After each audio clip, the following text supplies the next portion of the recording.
Hello everyone, welcome to science education. तो friends, कैसे हैं आप लोग और कैसे चल रही है आप लोगों की स्टडी? आई होप बहुत अच्छे से चल रही होगी, है ना? तो एज यू नो, हम लोग क्लास 10 साइंस का 5th चैप्टर और बायोलॉजी का 1st चैप्टर लाइफ प्रोसेस को डिस्कस कर रहे थे, जिसमें हम लोगों ने चैप्टर को ऑलरेडी कंप्लीट कर लिया। इसमें जो भी क्वेश्चंस थे, इंटेक्स्ट क्वेश्चन, एक्सरसाइज क्वेश्चंस, वो भी हम लोगों ने ऑलरेडी कर लिया है। आज हम लोग करेंगे एग्जाम्पलर के क्वेश्चंस, ठीक है? जैसा कि हम लोग एग्जाम्पलर के क्वेश्चंस भी साथ साथ कवर अप करते चल रहे हैं। अभी तक हम लोगों ने 2 चैप्टर ऑलरेडी कंप्लीट कर लिया है, जो कि केमिस्ट्री का पोर्शन था, चैप्टर 1 एंड चैप्टर 2, राइट? ये दोनों के सारे exercise questions, in-text questions plus concept plus exemplar के क्वेश्चन ऑलरेडी कंप्लीट हो चुके हैं। आज हम लोग 3rd chapter, that is life processes, है ना? 3rd चैप्टर मतलब कि ये हम लोगों का 3रा चैप्टर कंप्लीट होने वाला है, ठीक है? तो इसके हम लोग एग्जाम्पलर के क्वेश्चंस को देखेंगे। इसमें आपको टोटल 82 क्वेश्चंस दिया हुआ है, जो कि बिल्कुल बहुत काफ़ी है आपके लिए। अगर आप इतने क्वेश्चंस को कर लेते हो ना, तो इसके बाहर कुछ भी नहीं आने वाला है, ठीक है? ये आपके लिए मोर देन एनफ होने वाला है। इसमें आपको 35 क्वेश्चंस ऑब्जेक्टिव टाइप दिए हुए हैं, यानी कि एमसीक्यूज दिया हुआ है, ठीक है? तो एमसीक्यूज की भी प्रैक्टिस अच्छे से हो जाएगी, और बाकी जो क्वेश्चंस हैं वो short answer type question and long answer type questions हैं। ओके, तो चलिए बिना देरी किए स्टार्ट करते हैं। और इसके साथ साथ मैं आपको इसमें ये इतने सारे क्वेश्चंस में कौन कौन से इंपॉर्टेंट क्वेश्चन है वो भी मैं आपको बताते चलूँगी। ओके, तो चलिए आज का सेशन स्टार्ट करते हैं। ओके, सो एमसीक्यू से स्टार्ट करते हैं। फर्स्ट क्वेश्चन है, विच of the following statements about the autotrophs is incorrect? Autotrophs के बारे में यहाँ पे 4 स्टेटमेंट दिए गए हैं, इसमें कौन इनकरेक्ट है वो बताना है। स्टूडेंट्स, आप जब भी क्वेश्चन सॉल्व करोगे तो सबसे पहले मैं बता दूं कि 35 एमसीक्यूज हैं यहाँ पे। इसे आपको सबसे पहले खुद से सॉल्व करना है, तब यहाँ पे आपको आंसर चेक करना है। और आप मुझे कमेंट सेक्शन में बताइएगा कि आपका कितना क्वेश्चन सही हुआ, क्योंकि हम लोगों ने चैप्टर को तो बहुत अच्छे से, बहुत डिटेल से स्टडी किया है, तो सारे के सारे आंसर आपके सही होने चाहिए, ये मैं एक्सपेक्ट करती हूँ। ओके, तो दूसरी बात ये ध्यान में रखनी है आपको कि जब भी आप क्वेश्चन रीड करो तो बहुत केयरफुली क्वेश्चन को पढ़ना है, देखना है कि क्या पूछा जा रहा है। जैसे कि यहाँ पे इनकरेक्ट क्वेश्चन स्टेटमेंट बताना है, इनकरेक्ट स्टेटमेंट, ठीक है? तो हम इनकरेक्ट को फाइंड करेंगे, ठीक है? सो फर्स्ट ऑप्शन है, they synthesize carbohydrates from carbon dioxide and water in the presence of sunlight and chlorophyll, जो कि बिल्कुल सही है। सेकंड ऑप्शन है, they store carbohydrates in the form of starch, बिल्कुल सही।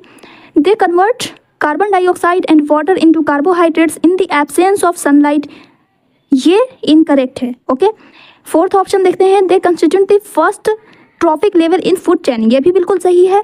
ट्रॉफिक लेवल क्या होता है ये हम लोग अभी आगे डिस्कस करेंगे, किसी अदर चैप्टर में आएगा ये, ठीक है? इतना मैं बता दूं कि प्रोड्यूसर्स जो होते हैं उसे वो फर्स्ट ट्रॉफिक लेवल में वो आते हैं, ठीक है? फूड चेन में सबसे पहला जो नंबर होता है ना, वो प्लांट्स का ही होता है, ऑटोट्रॉफ्स का ही होता है। ओके, तो ये स्टेटमेंट भी सही है, तो इनकरेक्ट बताना है, तो option C will be correct. Okay, next question है, in which of the following groups of organism food material is broken down outside the body and absorbed? इसमें से इस ग्रुप में यहाँ पे कुछ ऑर्गेनिजम्स के एग्जांपल्स दिए हुए हैं, इसमें आपको बताना है कि किस ऑर्गेनिज्म में फूड मटेरियल बाहर ब्रोकन डाउन होता है और अंदर जाकर के एब्जॉर्प्शन होता है, यानी कि डाइजेशन की प्रोसेस बाहर होती है, एब्जॉर्प्शन अंदर होता है। तो चलिए ऑप्शन देखते हैं। फर्स्ट ऑप्शन है मशरूम, ग्रीन प्लांट्स, अमीबा। तो अमीबा में क्या होता है, क्या प्रोसेस होती है, हम लोगों ने ये नहीं पढ़ा है। ग्रीन प्लांट्स के बारे में हमने पढ़ा है कि ग्रीन प्लांट्स अपना खाना खुद बनाते हैं, खुद सिंथेसाइज करते हैं, तो ये ऑप्शन तो वैसे ही एलिमिनेट हो गया। सेकंड ऑप्शन है yeast, mushroom, bread mould. Yeast, mushroom, bread mould, ये सभी फंजाई के एग्जाम्पल्स हैं। फंजाई में किस तरह का न्यूट्रिशन होता है, हेट्रोट्रॉफिक न्यूट्रिशन होता है, राइट? इसलिए option number B will be correct. Okay, paramecium, amoeba, cuscuta. Cuscuta जो है वो प्लांट्स पे डिपेंडेंट रहता है, और कस्क्यूटा, लाइस, टेपवर्म, तो लाइस एंड टेपवर्म ये भी पैरासाइटिक न्यूट्रिशन परफॉर्म करते हैं, ठीक है? तो option B will be correct. Next question, select the correct statement. यहाँ पे अब आपको करेक्ट स्टेटमेंट यहाँ पे चूज करना है, ठीक है? Heterotrophs do not synthesise their own food, बिल्कुल सही है। हेट्रोट्रॉफ अपना खाना खुद नहीं बनाते हैं। Heterotrophs utilise solar energy for photosynthesis, बिल्कुल गलत। ऑटोट्रॉफ्स ऐसा करते हैं। Heterotroph synthesise their own food, ये भी गलत है। Heterotrophs are capable of converting carbon dioxide and water into carbohydrates, ये भी गलत है, ये ऐसा ऑटोट्रॉफ्स करते हैं। तो यहाँ पे करेक्ट स्टेटमेंट बताना है, तो 3 ये B, C and D is incorrect, तो करेक्ट स्टेटमेंट कौन हो जाएगा, ए, ठीक है? Fourth question number, which is the correct sequence of parts in human alimentary canal. Human alimentary canal में करेक्ट सीक्वेंस बताना है। तो एलिमेंट्री कनाल स्टार्ट कहाँ से होता है? माउथ से होता है। तो चलिए ऑप्शन देखते हैं। माउथ, इसके बाद कहाँ जाएगा? ईसोफेगस में। तो ईसोफेगस यहाँ पे नहीं है तो ये एलिमिनेट हो गया। ईसोफेगस इसमें है, इसमें स्टमक है तो इसको भी एलिमिनेट कर देंगे। अब बचा दो option, A, B and D. तो इसमें देखते हैं माउथ, ईसोफेगस, स्टमक, ठीक है। उसके बाद लार्ज इंटेस्टाइन नहीं होगा, पहले स्मॉल इंटेस्टाइन में जाता है और उसके बाद तब लार्ज इंटेस्टाइन में जाता है ना। तो ये एलिमिनेट हो गया। Option number D will be correct. Okay, next question, if salivary amylase is lacking in the saliva, saliva में अगर सलाइवरी अमाइलेज नहीं है तो विच of the events in the mouth cavity will be affected. तो mouth में होने वाला कौन सा इवेंट अफेक्टेड होगा? तो सलाइवरी अमाइलेज का क्या काम होता है? ये स्टार्च का ब्रेक डाउन करता है, उन्हें सिंपल शुगर में कन्वर्ट करता है, ठीक है। तो प्रोटीन्स ब्रेकिंग डाउन ये नहीं होगा, starch breaking down into sugar. Option number B will be correct, ठीक है। नेक्स्ट क्वेश्चन है, the inner lining of stomach is protected by one of the following from hydrochloric acid, choose the correct one. तो inner lining को protect कौन करता है? Mucus करता है। Option B will be correct. Which part of alimentary canal receives bile from the liver, liver से bile कौन receive करता है? Small intestine. तो option B will be correct. Next question, a few drops of iodine solution were added to rice water, rice water में एक drop iodine solution डाला जाता है। This solution turned blue black in colour, और वो solution blue black हो जाता है। This indicates that rice water contains, तो ऐसा कंटेन्स, राइस वाटर कंटेन्स, तो ऐसा कब होता है? ब्लू ब्लैक, राइस वाटर जो कि वाइट था वो ब्लू ब्लैक में कब कन्वर्ट हो जाता है? ये स्टार्च को इंडिकेट करता है, राइट। आयोडीन टेस्ट आपने पढ़ा है ना सेकंड चैप्टर में। तो दैट मीन्स कि उस राइस वाटर में क्या प्रेजेंट है? स्टार्च, ठीक है। तो option C will be correct, option number D. उसके बाद है, in which part of the alimentary canal food is finally digested, तो फूड का फाइनल डाइजेशन कहाँ होता है? स्मॉल इंटेस्टाइन में होता है। ओके, तो option D will be correct. उसके बाद, choose the function of the pancreatic juice from the following, pancreatic juice का क्या काम होता है? इमल्सिफाइड फैट का डाइजेशन करना। तो किस ऑप्शन में है? देखिए, trypsin digest proteins and lipase carbohydrate, गलत। लाइपेज जो है लिपिड्स का करेगा, फैट का करेगा, है ना। ट्रिप्सिन डाइजेस्ट इमल्सिफाइड फैट, ये भी गलत हो गया। ट्रिप्सिन प्रोटीन डाइजेस्टिंग एंजाइम है, लाइपेज लिपिड डाइजेस्टिंग एंजाइम है, एंड अमाइलेज कार्बोहाइड्रेट का डाइजेशन करता है, ठीक है। तो trypsin and lipase digest fat, ये भी गलत। Trypsin digest protein and lipase emulsified fat, बिल्कुल सही। तो option D will be correct. उसके बाद next question, when air is blown from mouth into a test tube containing lime water, the lime water turn milky due to the presence of. ये आपको activity से question दिया हुआ है तो बिल्कुल ध्यान रखना है, इसको स्टार मार्क कर लीजिए। ये इस तरह का क्वेश्चन आपको पूछा जा सकता है। When air is blown from mouth, जब हम अपने माउथ से एयर ब्लो करते हैं किसी टेस्ट ट्यूब में जिसमें कि लाइम वाटर है, तो वो लाइम वाटर मिल्की हो जाता है। किसकी प्रेजेंस की वजह से होगा? कार्बन डाइऑक्साइड की वजह से, बिल्कुल सही, है ना। तो 11 का option number B will be correct. Next question, the correct sequence of anaerobic reactions in yeast, ये बताना है आपको। तो वो जो टेबल दिया हुआ है ना आपकी बुक में, 3 पाथवेज दिए हुए हैं यीस्ट में किस तरह से प्रोसेस चलती है, कार्बोहाइड्रेट ब्रेकडाउन की, और मसल सेल्स में किस तरह से होता है ब्रेकडाउन, और माइटोकॉन्ड्रिया में किस तरह से होता है, एरोबिक रेस्पिरेशन में किस तरह से होता है। तो वो टेबल आपको बिल्कुल याद होना चाहिए, वो पाथवे आपको बिल्कुल याद होना चाहिए, है ना। सबसे पहले क्या होता है? सबसे पहले ग्लूकोज 3 कार्बन मॉलिक्यूल्स में ब्रेक होता है, दैट इज पाइरूवेट, ठीक है। उसके बाद यहाँ से पाथवे चेंज हो जाता है, यीस्ट में ये ब्रेक होकर के इथेनॉल और कार्बन डाइऑक्साइड में चेंज होता है, इथेनॉल प्लस CO2। और ये प्रोसेस, बिकॉज ये एनारोबिक रेस्पिरेशन है तो ये सारी की सारी प्रोसेस कहाँ होती है? ये भी प्रोसेस साइटोप्लाज्म में होता है और ये भी साइटोप्लाज्म में होता है ना। तो चलिए ऑप्शन देखते हैं। ग्लूकोज साइटोप्लाज्म में ब्रेक डाउन होता है, ग्लूकोज का पाइरूवेट में कन्वर्ट होता है, और पाइरूवेट माइटोकॉन्ड्रिया में इथेनॉल प्लस कार्बन डाइऑक्साइड में होता है। तो ये ऑप्शन गलत हो जाएगा क्योंकि यहाँ पे माइटोकॉन्ड्रिया लिखा हुआ है, तो ये प्रोसेस साइटोप्लाज्म में होती है, इसलिए ये ऑप्शन इनकरेक्ट है। ओके, लैक्टिक एसिड का फॉर्मेशन नहीं होता है, यहाँ पे भी लैक्टिक एसिड है, यहाँ पे इथेनॉल प्लस कार्बन डाइऑक्साइड है, और यहाँ पे भी साइटोप्लाज्म दिया हुआ है, तो option D will be correct. Okay, next, which of the following is most appropriate for aerobic respiration, इसमें से कौन मोस्ट अप्रोप्रिएट है? ग्लूकोज माइटोकॉन्ड्रिया में ब्रेकडाउन नहीं होता है, ये एलिमिनेट हो गया। ग्लूकोज का साइटोप्लाज्म में ब्रेकडाउन हुआ, पाइरूवेट में, और उसके बाद माइटोकॉन्ड्रिया। एरोबिक रेस्पिरेशन अब आपको यहाँ पे बताना है ना। तो ग्लूकोज का साइटोप्लाज्म में पहले ब्रेक डाउन होता है, उसके बाद माइटोकॉन्ड्रिया में ये carbon dioxide water and energy में कन्वर्ट होता है। ये बिल्कुल सही ऑप्शन है। ओके, यहाँ पे क्या दिया हुआ है, ग्लूकोज साइटोप्लाज्म में गया, पाइरूवेट प्लस एनर्जी। ओके, उसके बाद ये माइटोकॉन्ड्रिया में टूटता है तो कार्बन डाइऑक्साइड एंड वाटर देता है। ये रॉन्ग है, ये भी रॉन्ग है, क्योंकि यहाँ पे भी कुछ एनर्जी रिलीज होती है, क्योंकि पार्शियल ब्रेक डाउन हो रहा है तो 3 कार्बन मॉलिक्यूल्स जो ब्रेक हो रहे हैं तो उससे भी एनर्जी रिलीज हो रही है। ओके, तो ऑप्शन बी विल बी, ये भी इनकरेक्ट है। लास्ट ऑप्शन देखते हैं, ग्लूकोज का ब्रेक डाउन हुआ पाइरूवेट प्लस एनर्जी में, बिल्कुल ठीक। उसके बाद माइटोकॉन्ड्रिया में इसका ब्रेकडाउन होता है carbon dioxide water and energy में। ये बिल्कुल सही ऑप्शन है, मोस्ट अप्रोप्रिएट पूछ रहा है ना, तो ये option D will be correct. Okay, अगर आपको ये ऑप्शन में नहीं रहेगा तो फिर आपका ऑप्शन नंबर बी सही होता। ठीक है, चलिए next question. Which of the following statement is are true about respiration? During inhalation में ribs move inward and diaphragm is raised. Raise मतलब बढ़ना, साइज में बढ़ना। तो जब हम इनहेल करते हैं, जब हम सांस अंदर लेते हैं तो क्या होगा, रिब्स बाहर की तरफ आएगी, ना कि इनवर्ड जाएगी, है ना। तो यहाँ पे दे रहा है इनवर्ड, तो ये गलत हो गया। तो सबसे पहले आपको क्वेश्चन सही करने का तरीका है कि पहले आप उसे डिकोड कर लीजिए। इनहेलेशन में क्या होता है, रिब्स आउटवर्ड डायरेक्शन में जाती है, मूव करती है, एंड डायफ्राम फ्लैट हो जाता है, राइट, रेज हो जाता है ना। लेकिन यहाँ पे ये ऑप्शन गलत हो गया। In the alveoli exchange of gases takes place, बिल्कुल सही है। That is oxygen from alveolar air diffuses into blood, बिल्कुल ठीक। Carbon dioxide from blood into alveolar air, ये बिल्कुल सही ऑप्शन है। Haemoglobin has greater affinity for carbon dioxide than oxygen, ये बिल्कुल गलत है। सबसे ज़्यादा एफिशिएंसी होती है इसकी, सबसे ज़्यादा अफिनिटी होती है कार्बन मोनोऑक्साइड के साथ, उसके बाद ऑक्सीजन के साथ, और उसके सबसे कम होती है कार्बन डाइऑक्साइड के साथ। ठीक है, तो यहाँ पे ऑप्शन 1 गलत है, ऑप्शन 3 गलत है। 4 में है alveoli increase surface area for exchange of gases, ये सही है।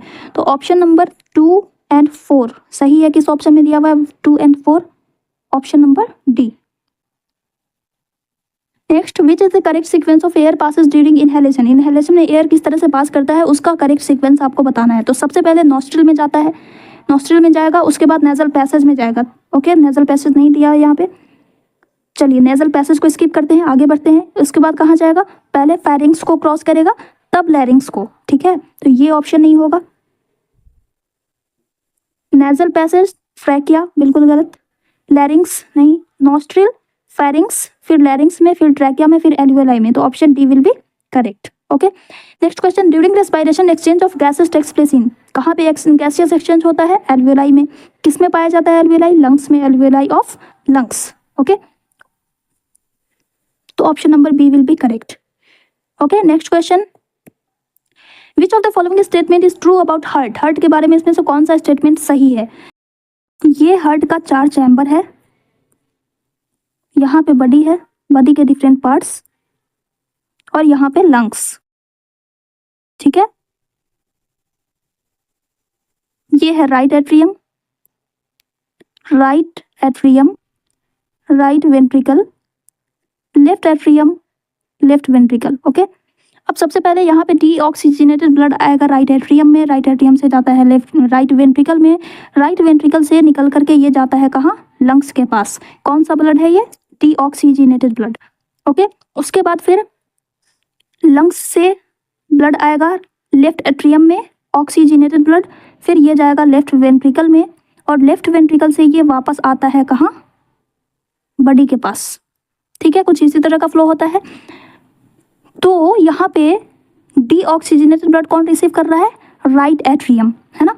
Right atrium deoxygenated blood receive करता है, and left atrium oxygenated blood. ठीक है, लेफ्ट वेंट्रिकल इसको पंप करता है, ऑक्सीजनेटेड ब्लड को पंप कौन करता है? फिर से लेफ्ट वेंट्रिकल, और डीऑक्सीजनेटेड ब्लड को कौन पंप करता है? Right ventricle. चलिए अब ऑप्शन देखते हैं। Left atrium receives oxygenated blood, left atrium oxygenated blood receive करता है, बिल्कुल ठीक है, from different part of the body. From different parts of the body, तो ये गलत हो जाएगा। कहाँ से रिसीव कर रहा है, लेफ्ट एट्रियम कहाँ से रिसीव कर रहा है ऑक्सीजनेटेड ब्लड, लंग्स से, है ना कि डिफरेंट बॉडी पार्ट से, तो ये ऑप्शन गलत हो गया।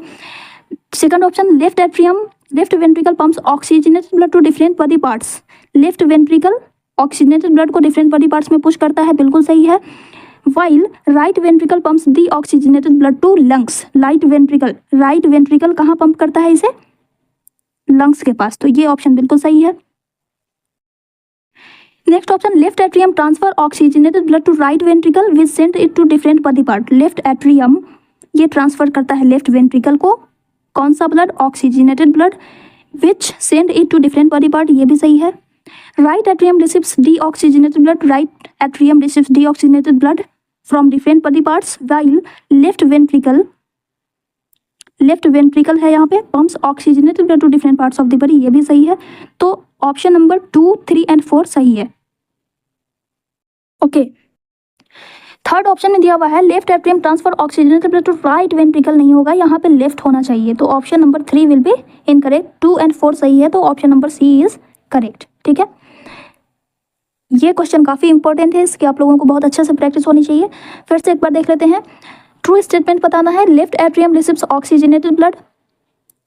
हार्ट के पाथवे की अगर हम बात करें तो सबसे पहले लंग्स से ऑक्सीजनेटेड ब्लड पंप होता है, कौन कैरी करता है, लेफ्ट एट्रियम से ये जाएगा लेफ्ट वेंट्रिकल में, फिर लेफ्ट वेंट्रिकल जो है इसी ऑक्सीजनेटेड ब्लड को कहाँ भेजता है, बॉडी के पास, फिर बॉडी से डीऑक्सीजनेटेड ब्लड आता है, कार्बन डाइऑक्साइड वाला ब्लड आता है राइट एट्रियम में, राइट एट्रियम से राइट वेंट्रिकल में जाता है, राइट वेंट्रिकल फिर यहाँ से पुश करता है किसके पास, लंग्स के पास। ठीक है, तो कुछ इस तरह का पाथवे होता है। अब ऑप्शन देखते हैं, left atrium receives oxygenated blood, तो लेफ्ट एट्रियम रिसीव करता है oxygenated blood from different parts of the body, नहीं होगा, लंग्स से रिसीव करता है, तो ये ऑप्शन गलत। Left ventricle pumps oxygenated blood to different body parts, left ventricle receive करता है डिफरेंट, पंप करता है ऑक्सीजनेटेड ब्लड को डिफरेंट बॉडी पार्ट्स के पास, बिल्कुल सही है। While right ventricle pumps deoxygenated blood to lungs, ये ऑप्शन सही है। Third option, left atrium transfer oxygenated blood, left atrium oxygenated blood transfer करता है लेफ्ट वेंट्रिकल को, लेकिन यहाँ पे दिया हुआ है राइट वेंट्रिकल, इसलिए ये ऑप्शन गलत।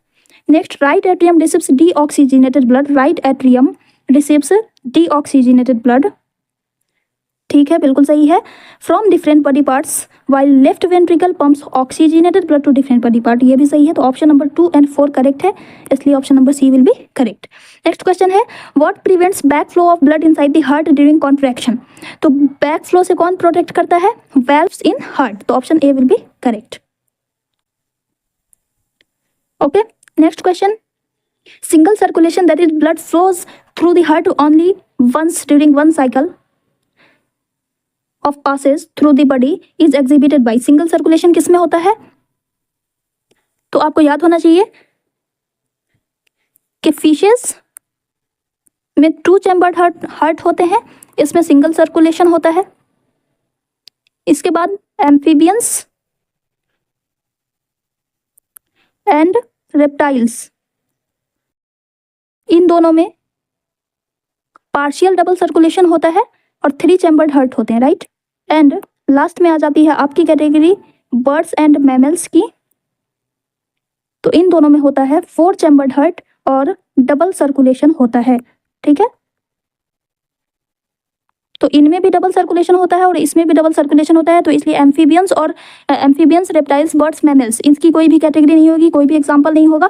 फिशेस का एग्जांपल जो होगा वो उसी में सिंगल सर्कुलेशन होता है। चलिए ऑप्शन देखते हैं, लेबियो चैमेलियन, सैलेमेंडर जो है ये रेप्टाइल्स की कैटेगरी है, तो ये नहीं होगा। हिपोकैम्पस, एक्सोसीटस एंड एनाबस, तो फिशेस के अलावा जितने भी एक्वेटिक एनिमल्स होते हैं उन सभी में सिंगल सर्कुलेशन होता है, ठीक है। तो option number B will be correct. Next question है, in which of the following vertebrate groups heart does not pump oxygenated blood to different parts of the body, इसमें से किस वर्टिब्रेट ग्रुप्स में हार्ट जो है ऑक्सीजनेटेड ब्लड को different body parts के पास पंप नहीं करता है, ये आपको बताना है। तो ऐसा किसमें होगा, जिसके पास 2 चैम्बर्ड हार्ट हैं, है ना। 3 चैम्बर्ड हार्ट वाले जो भी ऑर्गेनिज्म होंगे उनमें डबल सर्कुलेशन होता है। और यहाँ पे पूछ रहा है जिसमें भी डबल सर्कुलेशन होगा उसमें हार्ट जो है वो ऑक्सीजनेटेड ब्लड को पंप करेगा डिफरेंट बॉडी पार्ट्स के पास।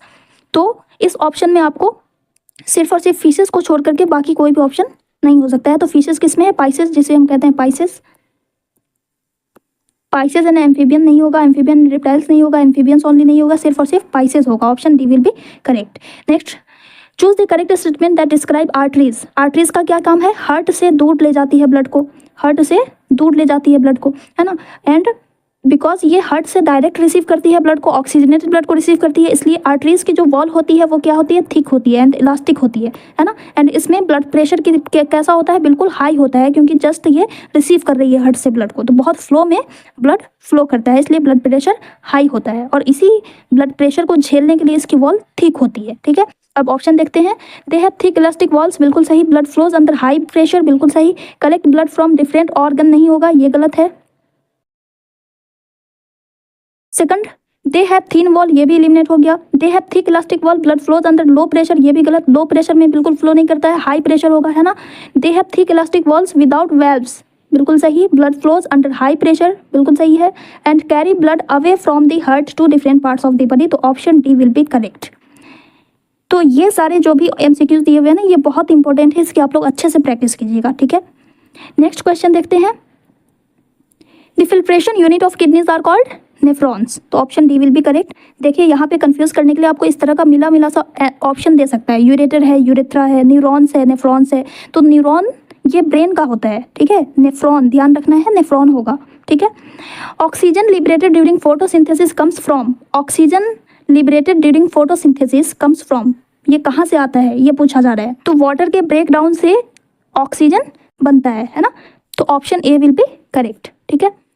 नेक्स्ट है the blood leaving the tissues becomes richer in, तो जो टिश्यू से ब्लड निकल रहा होता है वो कैसा ब्लड होता है? डी ऑक्सीजनेटेड ब्लड होता है, यानी कि इसमें कार्बन डाइऑक्साइड का अमाउंट ज्यादा होगा, है ना। तो किस में रिच होगा ये? कार्बन डाइऑक्साइड में। Option A will be correct. यहीं पे आपसे पूछा जा सकता है कि blood leaving from lungs becomes richer in, तो क्या होगा? ऑप्शन ऑक्सीजन, ठीक है। नेक्स्ट क्वेश्चन है विच of the following is an incorrect statement, incorrect बताना है आपको। ऑर्गेनिज्म ग्रो विद टाइम, ये बिल्कुल सही है। Organism must repair and maintain their structure, ये भी सही है। Movement of molecule does not take place among cells, ये गलत है। मॉलिक्यूलर मूवमेंट्स होता है जितने भी लिविंग ऑर्गेनिज्म है। Energy is essential for life process, ये भी सही है। तो इनकरेक्ट बताना है, option C will be correct, okay. Next question, the internal energy reserve in autotrophs, तो ऑटोट्रॉफ्स इंटरनल एनर्जी को किस फॉर्म में स्टोर करके रखते हैं? स्टार्च के फॉर्म में, है ना। तो स्टार्च हो जाएगा। अगर यहाँ पे आपको पूछा जाता कि इन हेट्रोट्रॉफ्स, या यहाँ पे आपको दे देता एनिमल्स, या फिर यहाँ पे आपको दे देता इन ह्यूमन बींग्स, तब फिर क्या ऑप्शन होता? ग्लाइकोजन, ठीक है। नेक्स्ट क्वेश्चन है विच of the following equation is the summary of photosynthesis, photosynthesis का इसमें कौन सा करेक्ट इक्वेशन है वो बताना है। तो 6 कार्बन डाइऑक्साइड के मॉलिक्यूल्स एंड 12 वाटर के मॉलिक्यूल्स का ब्रेकडाउन होता है। डायरेक्ट ब्रेकडाउन नहीं होता है, इसमें किसी का प्रेजेंस नहीं शो कर रहा है, तो ये नहीं होगा। इसमें सिर्फ और सिर्फ सनलाइट है, तो ये भी नहीं होगा। इसमें क्लोरोफिल एंड सनलाइट दोनों है। Glucose plus oxygen plus water, तो option C will be correct. यहाँ पे कार्बन डाइऑक्साइड दे रहा है, तो इसलिए ये गलत है, ठीक है। नेक्स्ट क्वेश्चन है choose the event that does not occur in photosynthesis, इसमें से कौन सा इवेंट फोटोसिंथेसिस में नहीं होता है? Absorption of light energy by chlorophyll, ये बिल्कुल होता है। जो नहीं होता है वो बताना है ना। Reduction of carbon dioxide to carbohydrate, ये भी होता है। Oxidation of carbon to carbon dioxide, ये नहीं होता है। यहाँ पे ऑक्सीडेशन नहीं होता है बल्कि रिडक्शन होता है। ये प्रोसेस कहाँ पे होती है? रेस्पायरेशन में होती है, ठीक है। तो option C will be correct, क्योंकि यहाँ पे बताना है डज नॉट अकर, है ना। Okay, next question, the opening and closing of the stomatal pour depends upon, opening and closing किस पे डिपेंड करता है? वाटर पे, है ना। गार्ड सेल में जब वाटर इन करता है, जब वाटर इसमें इन करेगा तो ये स्वेल करता है, स्वेलअप होता है, गार्ड सेल स्वेलअप होती है, जिसकी वजह से पोर्स जो है वो स्टोमेटल पोर्स ओपन हो जाते हैं। और जब इसमें से पानी निकल जाता है तो ये पिचक जाता है, जब पिचक जाता है तो पोर्स जो होते हैं वो क्लोज हो जाते हैं। तो ये किस पे डिपेंड कर रहा है? Water in guard cells. Next है choose the forms in which most plants absorb nitrogen, तो प्लांट्स नाइट्रोजन किस फॉर्म में एब्जॉर्ब करते हैं वो आपको बताना है। तो नाइट्रोजन प्रोटीन्स के फॉर्म में तो होगा नहीं, नाइट्रेस एंड नाइट्राइस के फॉर्म में करते हैं, बिल्कुल सही है। यूरिया के फॉर्म में करते हैं, ये भी सही है। एंड एटमॉस्फेरिक नाइट्रोजन तो बिल्कुल नहीं लेते हैं, एटमॉस्फेरिक नाइट्रोजन N2 के फॉर्म में होता है, तो इसे डिफरेंट प्रोसेस के थ्रू नाइट्रेट एंड नाइट्राइट में कन्वर्ट किया जाता है और तब उसे प्लांट्स जो है एब्जॉर्ब कर पाते हैं, ठीक है। तो option number 2 and 3 is correct. तो किस में है 2 and 3? Option number B. Next है which is the first enzyme to mix with food in the digestive tract. तो डाइजेस्टिव ट्रैक्ट यानी कि जो माउथ से शुरू होता है, माउथ से ईसोफेगस, ईसोफेगस से स्टमक, है ना, यहाँ पे फेरिंग्स भी होता है, स्टमक से आता है स्मॉल इंटेस्टाइन में,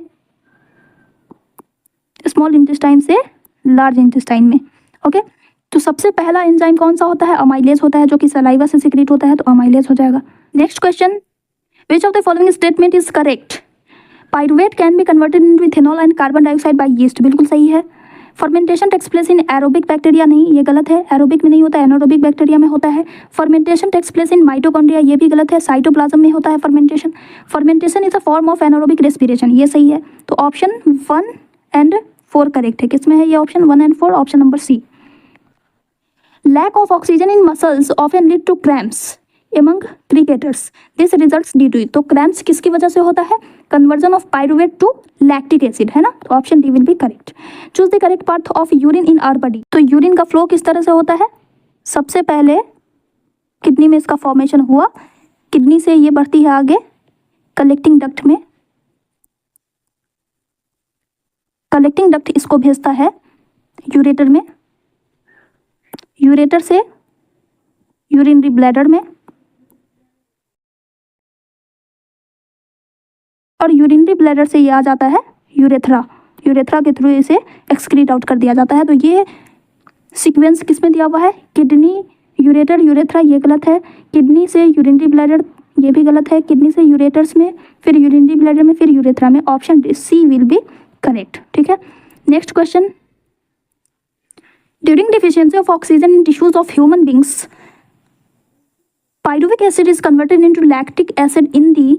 तो पाइरुविक एसिड से पाइरुवेट को ही पाइरुविक एसिड कहा जाता है, ओके। तो पाइरुविक एसिड का लैक्टिक एसिड में कन्वर्जन किस में होता है? तो ये एनारोबिक रेस्पिरेशन का पार्ट है ना, जिसमें लैक ऑफ ऑक्सीजन है, तो ये साइटोप्लाज्म में ही होता है। Option A will be correct. अब यहाँ से स्टार्ट होता है शॉर्ट आंसर टाइप क्वेश्चंस, ठीक है।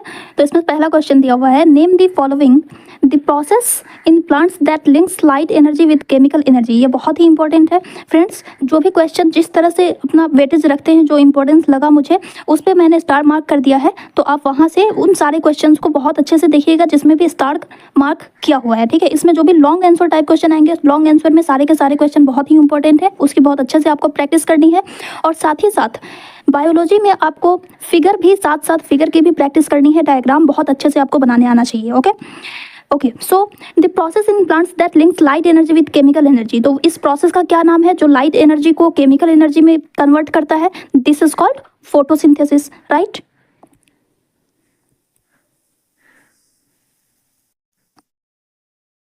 Organism that can prepare their own food, ऐसे ऑर्गेनिज्म को क्या कहते हैं जो अपना खाना खुद बनाते हैं? ऑटोट्रॉफ्स कहा जाता है, right. Autotrophs. The cell organelles where photosynthesis occurs. तो फोटोसिंथेसिस किस में होगा? जहाँ पे क्लोरोफिल प्रेजेंट होता है। तो क्लोरोफिल किस में प्रेजेंट होता है? क्लोरोप्लास्ट में, है ना। यहाँ पे सेल ऑर्गेनेली पूछा हुआ है, तो सेल ऑर्गेनेली क्लोरोप्लास्ट। उसके बाद cells that surround the stomatal pore, stomatal pore को घेरे हुए जो सेल्स होती है उसका क्या नाम होता है? गार्ड सेल कहते हैं उसे। Organism that can not prepare their own food, उसे क्या कहते हैं? हेटेरोट्रॉफ्स कहते हैं। An enzyme secreted from gastric glands in stomach that acts on protein. तो गैस्ट्रिक ग्लैंड से क्या क्या सिक्रेट होता है? HCl, पेप्सिन एंजाइम, है ना, जो कि प्रोटीन पे एक्ट करता है। और HCl जो है वो क्या करता है? एसिडिक मीडियम प्रोवाइड करता है ना। तो यहाँ पे प्रोटीन पे एक्ट करने वाले एंजाइम का नाम पूछ रहा है, तो क्या हो जाएगा? Pepsin, right, okay. तो यहाँ पे मैंने आंसर मेंशन कर दिया है, लुक एट दिस। फर्स्ट का photosynthesis, autotrophs, chloroplast, guard cells, heterotrophs and pepsin, okay. चलिए नेक्स्ट क्वेश्चन देखते हैं। All plants give out oxygen during day and carbon dioxide during night. Do you agree with this statement? Give reason. क्या सारे के सारे plants oxygen देते हैं, दिन के समय में ऑक्सीजन देते हैं और रात में कार्बन डाइऑक्साइड छोड़ते हैं, क्या ऐसा है? तो आपका आंसर होना चाहिए नहीं, क्योंकि हम लोगों ने डिजर्ट प्लांट्स भी देखा था। तो डिजर्ट प्लांट क्या करते हैं? डिजर्ट प्लांट्स में रात के टाइम में स्टोमेटा ओपन होता है, दिन में क्लोज रहता है ना। यानी कि डिजर्ट प्लांट्स जो होते हैं ये कार्बन डाइऑक्साइड रात के टाइम में लेते हैं, राइट, एंड ऑक्सीजन रिलीज करते हैं दिन के टाइम में भी और रात के टाइम में भी। यानी कि सारे टाइम ये ऑक्सीजन रिलीज ही करते हैं, क्योंकि दिन के टाइम में कार्बन डाइऑक्साइड का तो यूटिलाइजेशन होता है, फोटोसिंथेसिस की प्रोसेस होती है, तो दिन में भी ये कार्बन डाइऑक्साइड को रिलीज नहीं करते हैं और रात में ये इंटेक करते हैं, इसलिए रात में भी कार्बन डाइऑक्साइड इंटेक कर रहे होते हैं। तो दोनों ही टाइम में ऑक्सीजन ही रिलीज होता है।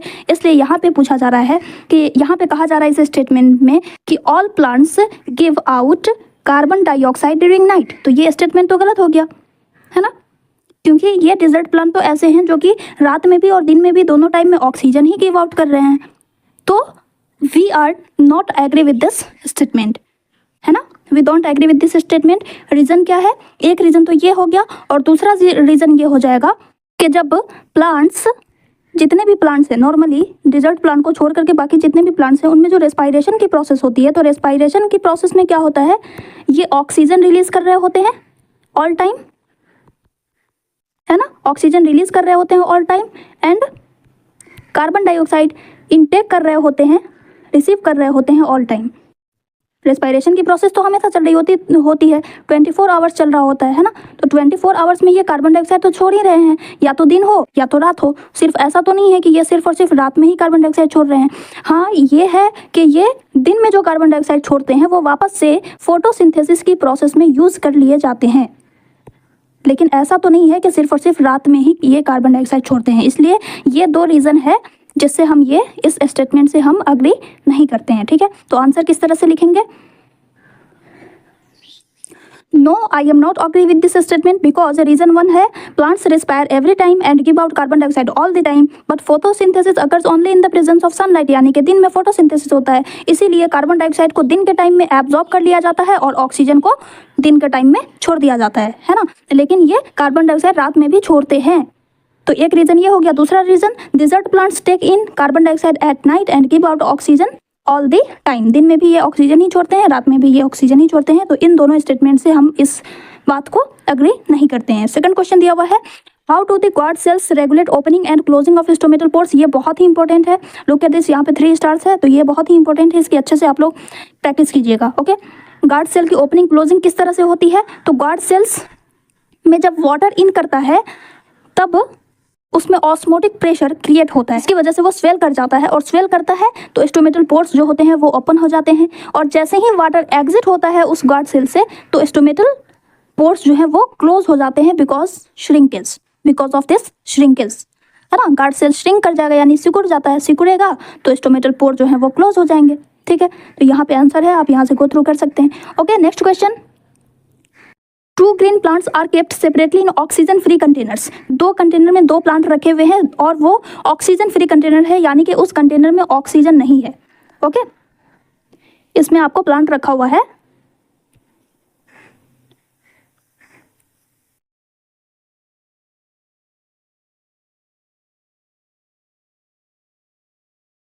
इसमें प्लांट रखा हुआ है और इसमें ये ऑक्सीजन नहीं है, ऑक्सीजन का रिमूवल कर दिया गया है, ऑक्सीजन हटा दिया गया है इस कंटेनर में से। अब एक को डार्क में रख दिया जाता है और दूसरे को लाइट में रख दिया जाता है। फिर which one will live longer, अब ये बताना है कि कौन ज़्यादा दिन तक जीवित रहेगा, लाइव रहेगा। तो हम सभी को पता है कि प्लांट्स को फूड सिंथेसाइज करने के लिए सनलाइट ज़रूरी होता है। जब तक सनलाइट नहीं होगा तब तक ये फूड सिंथेसाइज नहीं करेंगे, प्लस उसके साथ साथ ऑक्सीजन भी चाहिए होता है, ठीक है। तो जो डार्क में है उसको तो सनलाइट नहीं मिल रहा है, तो इसमें फोटोसिंथेसिस की प्रोसेस नहीं हो रही है। तो फोटोसिंथेसिस जब नहीं होगा तो ये जो कार्बन डाइऑक्साइड रिलीज कर रहे होते हैं और रेस्पायरेशन के थ्रू जो ये कार्बन डाइऑक्साइड रिलीज कर रहे होते हैं वो कार्बन डाइऑक्साइड इस कंटेनर में एक्यूमुलेट होना स्टार्ट हो जाएगा, है ना। जो डार्क में है उसमें फोटोसिंथेसिस नहीं हो रही है कि ये अपना रिलीज किया हुआ कार्बन डाइऑक्साइड यूज कर सके, इसलिए ये इस कंटेनर में एक्यूमुलेट होना स्टार्ट हो जाएगा। इस एक्यूमुलेशन की वजह से क्या होगा कि ऑक्सीजन बिल्कुल कम होता जाएगा और एट लास्ट इसकी डेथ हो जाएगी। बट जो लाइट में है उसमें फोटोसिंथेसिस की प्रोसेस होगी। ये जो कार्बन डाइऑक्साइड छोड़ रहा है उस कार्बन डाइऑक्साइड का कन्वर्जन होता रहेगा ऑक्सीजन में, इसको ऑक्सीजन मिलता रहेगा और ये रिस्पायर करते रहेंगे एंड लंबे टाइम तक जिंदा रहेंगे। ठीक है, बस यही बात यहाँ पे मेंशन की हुई है। आप यहाँ को आप इसे गो थ्रू कर सकते हैं। The plant kept in light would live for a longer duration because this plant would be able to carry out photosynthesis and thus convert carbon dioxide into oxygen which is required for it respiration. But in case of plant kept in dark, carbon dioxide will accumulate in the container. This finally result in the lack of oxygen, है ना, क्योंकि carbon dioxide से oxygen में conversion कब होगा, जब sunlight present होगी, जिसकी वजह से प्लांट डाई कर जाएंगे। ओके, नेक्स्ट क्वेश्चन है, if a plant is releasing carbon dioxide and taking in oxygen during the day, अगर कोई प्लांट दिन के टाइम में कार्बन डाइऑक्साइड रिलीज कर रहा है एंड ऑक्सीजन इनटेक कर रहा है, तो इसका क्या मतलब हुआ कि उसमें फोटोसिंथेसिस नहीं हो रही है।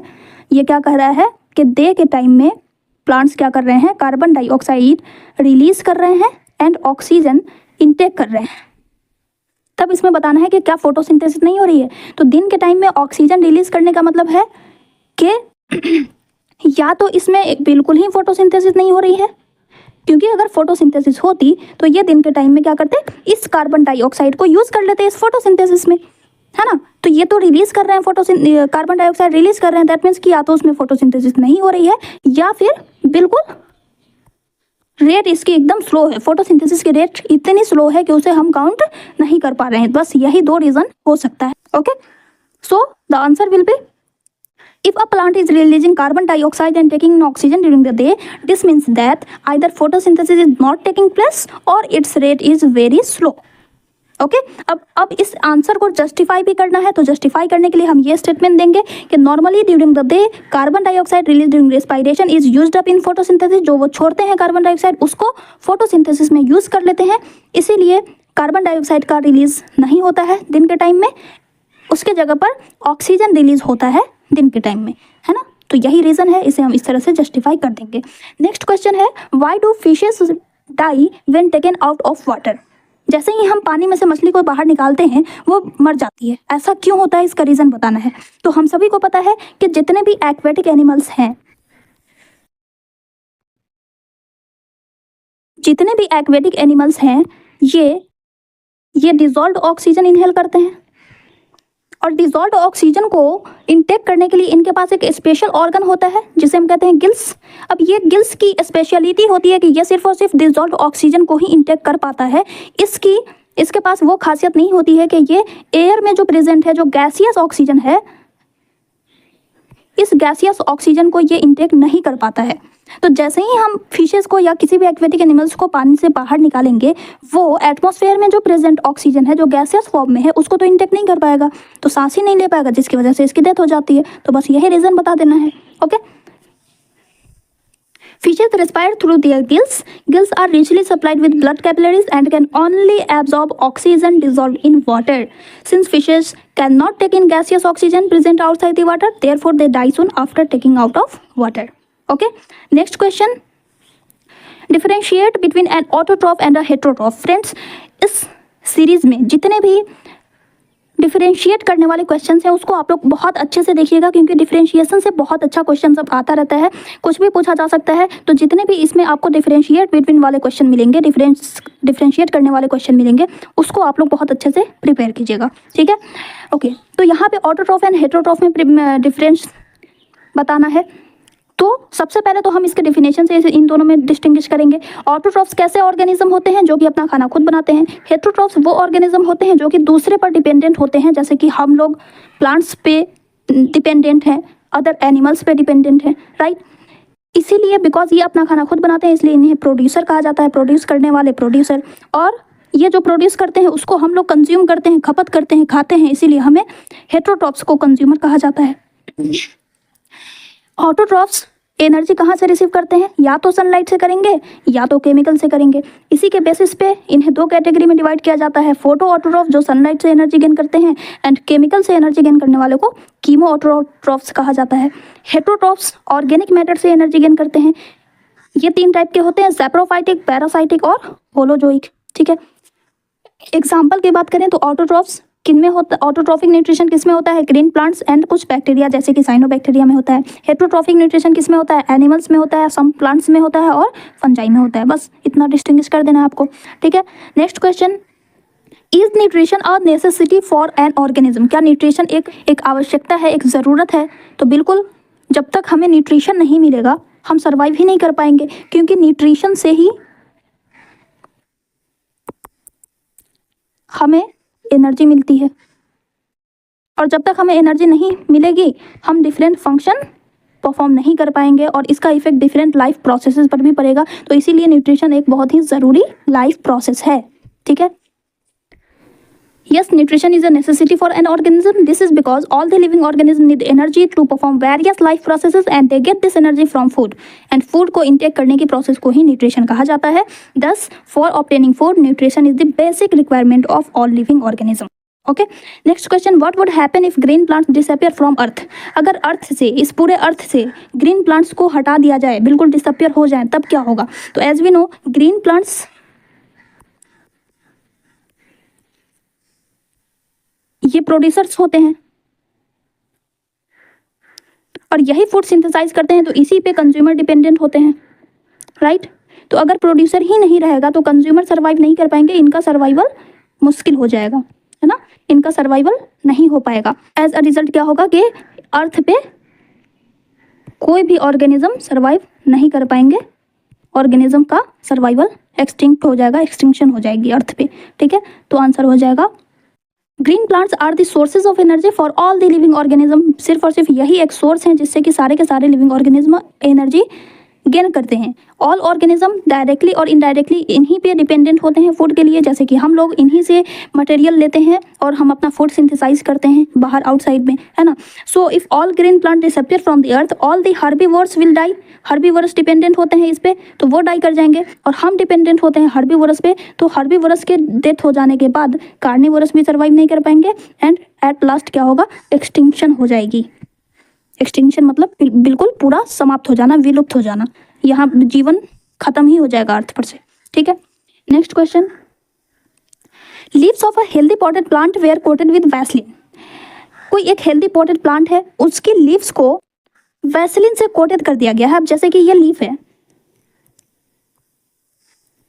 तो एज वी नो कि इनके लीव्स पे स्टोमेटा प्रेजेंट होते हैं, छोटे छोटे पोर्स प्रेजेंट होते हैं, जिसके थ्रू कार्बन डाइऑक्साइड जो है एटमॉस्फेयर से वो ये रिसीव करते हैं, एंड इसी के थ्रू ऑक्सीजन का रिलीज भी होता है, और इसी के थ्रू वाटर का इवेपोरेशन भी होता है, जिसे हम कहते हैं ट्रांसपीरेशन।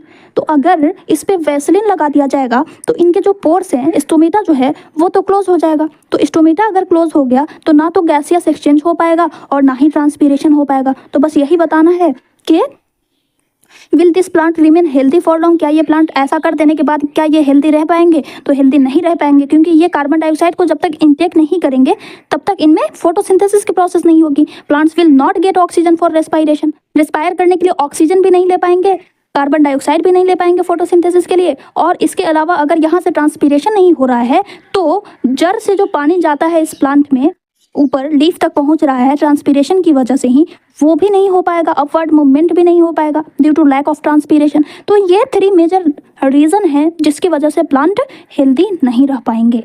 ओके, नेक्स्ट क्वेश्चन दिया हुआ है, how does aerobic respiration differ from anaerobic respiration. तो ये हम लोगों ने ऑलरेडी कर लिया है, एक्सरसाइज क्वेश्चन में ये क्वेश्चन दिया हुआ था डिस्टिंग्विश करने का, तो वो मैंने नहीं कराया यहाँ पे, ठीक है।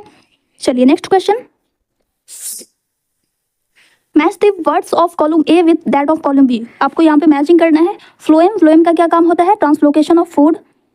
नेफ्रॉन का क्या काम होता है? Nephron is the structural and functional unit of kidney, तो इसका क्या काम होता है? एक्सक्रीशन में ये हेल्प करता है, राइट। वेंस, वेंस क्या करती हैं? ब्लड को, डीऑक्सीजनेटेड ब्लड को कैरी करती है, हार्ट के पास ले करके जाती है ना, तो veins carries deoxygenated blood. And platelets का क्या काम है? ब्लड क्लॉटिंग में ये हेल्प करता है, that is clotting of blood, ठीक है। Okay, next, differentiate between N artery and when. ये भी बहुत इंपॉर्टेंट है, इसको भी अच्छे से आप लोग देखेंगे। आर्टरी एंड वेन में ये हमने पहले भी बताया था, आर्टरीज, वेन्स एंड कैपिलरीज में हम लोगों ने डिस्टिंग्विश किया था, ठीक है। फिर से मैंने यहाँ पे मेंशन कर दिया है। आर्टरी क्या करती है, ऑक्सीजनेटेड ब्लड को हार्ट से दूर ले जाती है। वेंस क्या करती है, डीऑक्सीजनेटेड ब्लड को हार्ट की तरफ लेकर के जाती है। इसमें एक्सेप्शन है पल्मोनरी आर्टरी जो कि डीऑक्सीजनेटेड ब्लड को कैरी करती है लेकिन हार्ट से दूर ही ले जाती है। दोनों ही केसेस में जितनी भी आर्टरीज होती हैं वो ब्लड को हार्ट से दूर ही ले जाएगी, ये चीज़ आपको याद रखना है, ठीक है। एंड वेंस में भी एक एक्सेप्शन है पल्मोनरी वेंस जो कि ऑक्सीजनेटेड ब्लड को कैरी करती है, लंग्स से हार्ट में लेकर के आती है, ठीक है। ये लंग्स से हार्ट में लेकर के आती है और ये हार्ट से लंग्स में लेकर जाती है, ठीक है। वॉल्स की बात करें तो इसकी वॉल थिक होती है एंड इलास्टिक होती है। वेंस की wall thin and non elastic होती है। ल्यूमेन यानी कि बीच का स्पेस, अब जैसे कि ये वेंस है, ठीक है, ये आर्टरी है, तो आर्टरी की जो ये वॉल है ना ये थिक होती है। आर्टरी की ये जो वॉल है ये थिक होती है जिसकी वजह से ये अंदर का जो स्पेस है ना ये स्पेस ये कम होता है, यानी कि इसी को कहते हैं ल्यूमेन, ठीक है। वॉल के अंदर के स्पेस को ल्यूमेन कहा जाता है, वो नैरो होता है इसमें। एंड वेंस जो होती हैं दोनों की ये जो डायमीटर है ना, ये जो डायमीटर है दोनों का सेम होता है। इसकी वॉल थिक होने की वजह से अंदर का स्पेस कम हो गया तो नैरो कहलाएगा, और इसकी वॉल पतली होने की वजह से अंदर ज़्यादा स्पेस है तो इसको कहेंगे ल्यूमेन इज वाइडर, ठीक है। ब्लड प्रेशर इसमें हाई होता है क्योंकि हार्ट से डायरेक्ट ये रिसीव करती है एंड इसमें लो होता है। वेल्व्स की बात करें तो इसमें वेल्व्स एब्सेंट होता है एंड इसमें प्रेजेंट होता है, ठीक है। Next, what are the advantages of leaf for photosynthesis? Okay, adaptations of leaf for photosynthesis, क्या adaptations हैं leaves की? तो leaves large surface provide करती है for maximum light absorption, है ना। इनमें जो veins present होती हैं, ये leaves है, इसमें ये जो वेंस प्रेजेंट होती है वो क्या करती है, ये मिनरल्स, वाटर या मिनरल्स का ट्रांसपोर्टेशन करने में हेल्प करती है। इसके अलावा इसी लीफ में प्रेजेंट होता है क्लोरोप्लास्ट जो कि फोटोसिंथेसिस का मेन साइट माना जाता है, मेन साइट होता है जहाँ पे फोटोसिंथेसिस परफॉर्म की जाती है। इसके अलावा इसी में बहुत सारे स्टोमेटा प्रेजेंट होते हैं जिसके थ्रू गैसियस एक्सचेंज और ट्रांसपीरेशन होता है। तो ये 4 मेजर एडेप्टेशंस हैं लीव्स के फॉर फोटोसिंथेसिस, ठीक है। Next question, why is a small intestine in herbivores longer than in carnivores? तो हर्बीवोरस जो होते हैं वो क्या लेते हैं, इनका क्या खाना होता है, ये ग्रास वगैरह को इनटेक करते हैं, है ना। हर्बीवोरस ग्रीन प्लांट्स पे डिपेंडेंट होते हैं, ग्रीन प्लांट्स को इनटेक करते हैं। तो ग्रीन प्लांट्स में प्रेजेंट होता है सेल्यूलोज, राइट। अब इस सेल्यूलोज के ये ना बहुत ही कम्प्लेक्स मॉलिक्यूल होता है, बहुत ही कम्प्लेक्स शुगर होता है, ठीक है। ये बहुत ही कम्प्लेक्स शुगर होता है तो इसके डाइजेशन के लिए लार्ज इंटेस्टाइन की ज़रूरत होती है। इसके डाइजेशन में बहुत ज़्यादा वक्त लगता है जिसके लिए लार्ज इंटेस्टाइन की रिक्वायरमेंट होती है। बट कार्निवोरस की बात करें तो कार्निवोरस जो होते हैं ये फ्लैश ईटिंग एनिमल्स होते हैं, फ्लैश खाते हैं, तो फ्लैश के डाइजेशन के लिए ज़्यादा टाइम की ज़रूरत नहीं होती है, ठीक है। डाइजेशन टेक्स लेस टाइम, इसीलिए इनमें स्मॉलर इंटेस्टाइन पाया जाता है, ठीक है। बस यही रीजन है। So the answer is herbivores eat grass which contains cellulose. Digestion of cellulose takes longer time, therefore herbivores need a longer small intestine to allow the complete digestion of cellulose, but meat is easier to digest, hence carnivorous like tigers have a shorter smaller intestine. Okay, next question है, what will happen if mucus is not secreted by the gastric gland? अगर gastric gland से 3 secretion होता है ना। Gastric gland से HCl भी secrete होता है, पेप्सिन का सिक्रेशन होता है एंड म्यूकस का सिक्रेशन होता है। तो अगर म्यूकस का सिक्रेशन नहीं होगा तो ये जो HCl रिलीज हो रहा है, इस HCl का इफेक्ट इस पे किस पे पड़ेगा, वॉल पे, गैस्ट्रिक वॉल पे HCl का इफेक्ट पड़ेगा और ये डैमेज भी हो सकती है, इसमें अल्सर भी हो सकता है। इसी अल्सर से प्रोटेक्ट करता है म्यूकस। तो अगर म्यूकस का सिक्रेशन नहीं होगा तो क्या होगा, गैस्ट्रिक वॉल जो है वो डैमेज हो सकती है, बस यही बताना है। Mucus protects the inner lining of the stomach from the action of hydrochloric acid and enzyme pepsin secreted by the gastric glands. If mucus is not secreted the acid will cause erosion, यानी कि erosion का मतलब होता है कटाव, यानी कि जो स्टमक की इनर लाइनिंग है, उसकी जो इनर वॉल है उसमें कटाव आना शुरू हो जाएगा, वो कट के गिरने लगेंगी, ठीक है, जिसकी वजह से अल्सर क्रिएट हो सकता है, डिफरेंट डिजीज कॉज हो सकते हैं। ओके, तो इससे प्रोटेक्ट करने के लिए म्यूकस जरूरी है। नेक्स्ट क्वेश्चन है what is the significance of emulsification of fats. Emulsification of fat क्यों ज़रूरी है? तो एज वी नो कि फैट्स जो होते हैं ये लार्ज ग्लोब्यूल्स में प्रेजेंट होते हैं। कहाँ प्रेजेंट होते हैं? स्मॉल इंटेस्टाइन में, है ना। तो इन लार्ज ग्लोब्यूल्स को स्मॉलर ग्लोब्यूल्स में तोड़ने के लिए, जब तक कि इसके डाइजेशन के लिए ज़रूरी होता है, सबसे पहला स्टेप ज़रूरी होता है कि इसे स्मॉल ग्लोब्यूल्स में ब्रेक किया जाए, और इसी ब्रेक डाउन के लिए ज़रूरी है इमल्सिफिकेशन। तो सबसे पहली बात कि लार्ज ग्लोब्यूल्स को स्मॉलर ग्लोब्यूल्स में ब्रेक करने के लिए इमल्सिफिकेशन ज़रूरी होता है। इसी प्रोसेस को कहते हैं इमल्सिफिकेशन। तो पहला सिग्निफिकेंस तो ये हो गया। दूसरा, इमल्सिफिकेशन ऑफ फैट से जो मीडियम होता है इंटेस्टाइन का, स्मॉल इंटेस्टाइन का, वो बाइल सॉल्ट जो सिक्रीट होते हैं, इस बाइल सॉल्ट्स के सिक्रीशन की वजह से इंटेस्टाइन का जो मीडियम होता है वो क्या हो जाता है? एल्कलिन मीडियम प्रोवाइड करता है ये, जिसकी वजह से इस एल्कलिन मीडियम में ही पैंक्रियाटिक एंजाइम्स जो होते हैं वो एक्टिवेट हो पाते हैं। तो ये एल्कलिन मीडियम भी प्रोवाइड करता है, लार्ज ग्लोब्यूल्स को स्मॉलर ग्लोब्यूल्स में कन्वर्ट करता है। ये सिग्निफिकेंस है इमल्सिफिकेशन ऑफ फैट के। Okay, so the answer will B emulsification is the process of breaking down large fat globules into smaller ones so that enzymes can act upon them. Hence, the significance of emulsification of fats is it increases the efficiency of enzyme action. Enzyme action की efficiency को increase करता है alkaline medium provide करके। इसके अलावा it is necessary for the digestion and absorption of fat, क्योंकि जब तक वो टुकड़ों टुकड़ों में कन्वर्ट नहीं होगा उसका डाइजेशन नहीं हो पाएगा, तो इसलिए भी ये ज़रूरी है ना। तो ये दो रीज़न है इमल्सिफिकेशन ऑफ फैट के। ठीक है, नेक्स्ट क्वेश्चन है what causes movement of food inside the alimentary कनाल। तो हम जो मुंह में खाना खाते हैं वो इंटेस्टाइन तक एलिमेंट्री कनाल में वो किस तरह से मूव करता है ये बता रहा है। तो हम लोगों ने पढ़ा था कि पेरिस्टाल्टिक मूवमेंट होता है, हमारा जो इसोफेगस है उसमें कुछ इस तरह का मूवमेंट होता है, और इसी मूवमेंट की वजह से खाना जो है ये आगे की तरफ मूव कर पाता है, जिसे हम कहते हैं पेरिस्टाल्टिक मूवमेंट। रिदमिकली कॉन्ट्रैक्शन और एक्सपेंशन होता है जिसकी वजह से खाना आगे की तरफ मूव करता है। ओके, तो ये रीजन आपको बता देना है। The inner lining of the alimentary canal has muscles that contract और रिलैक्स। कंट्रैक्शन और रिलैक्सेशन होता है in order to push the food forward. This peristaltic movements occur all along the gut which causes movement of food inside the alimentary canal. ठीक है, next question, why does absorption of digested food occurs mainly in the small intestine. क्यों food, digested food का absorption सिर्फ और सिर्फ small intestine में ही क्यों होता है? तो सबसे पहला रीज़न तो इसका ये है कि यहाँ पे डाइजेशन कंप्लीट होता है,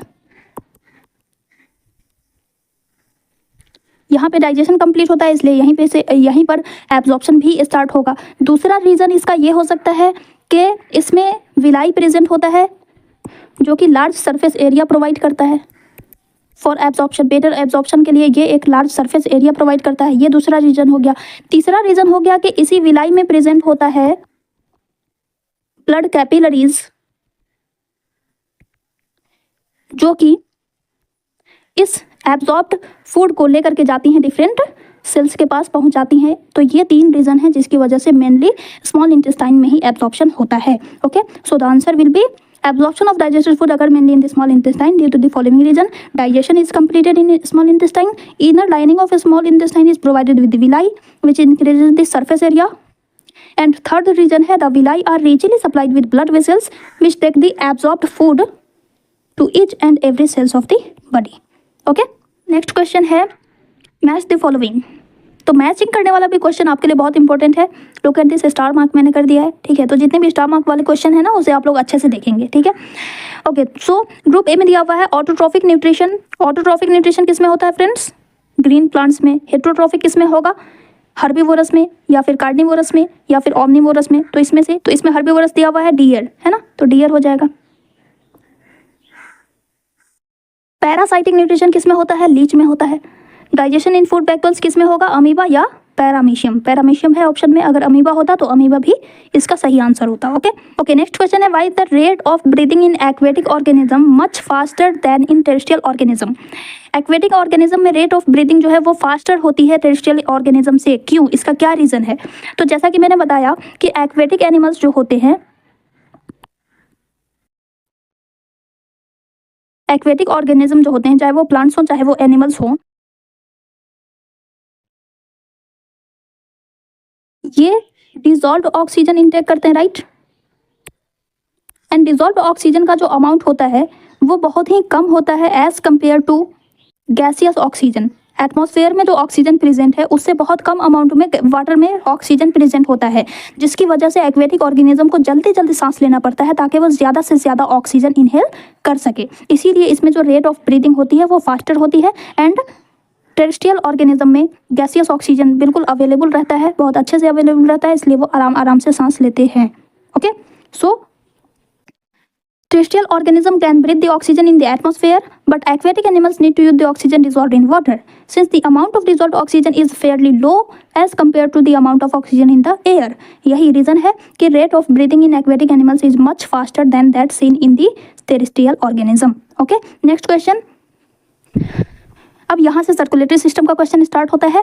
why is blood circulation in human heart called double circulation? Friends, circulatory system का जो भी क्वेश्चन है ना वो बहुत ही इंपॉर्टेंट है, उसको आप लोग बहुत अच्छे से प्रिपेयर कीजिएगा। साथ ही साथ में आपको हार्ट का डायग्राम बनाने आना चाहिए, किडनी का डायग्राम बनाने आना चाहिए, क्योंकि लेबलिंग से भी क्वेश्चन पूछता है। आपको डायग्राम दे देगा, डायग्राम बना हुआ दे देगा और उसमें आपको पॉइंट कर देगा कि आप इसका नाम बताइए, इसका नाम बताइए, इसका नाम बताइए। ठीक है, तो डायग्राम पे भी फोकस करना है। ओके, सो यहाँ पे क्या कह रहा है कि ब्लड सर्कुलेशन को डबल सर्कुलेशन क्यों कहा जाता है ह्यूमन हार्ट में? तो क्यों कहा जाता है? क्योंकि हार्ट से ये ब्लड 2 बार क्रॉस करता है। एक बार बॉडी से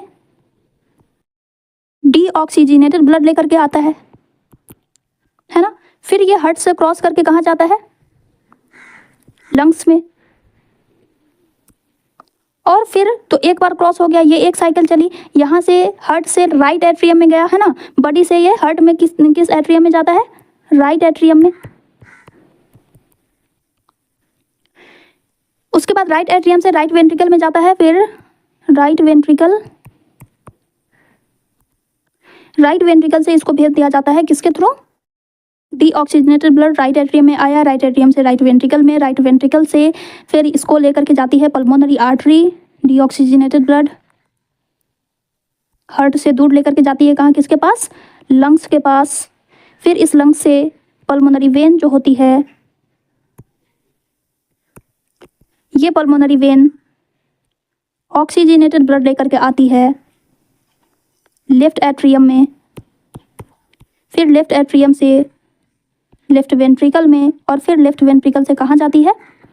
ऑर्टा के थ्रू ये डिफरेंट बॉडी के पास पहुंच जाती है। ये प्रोसेस होती है ना।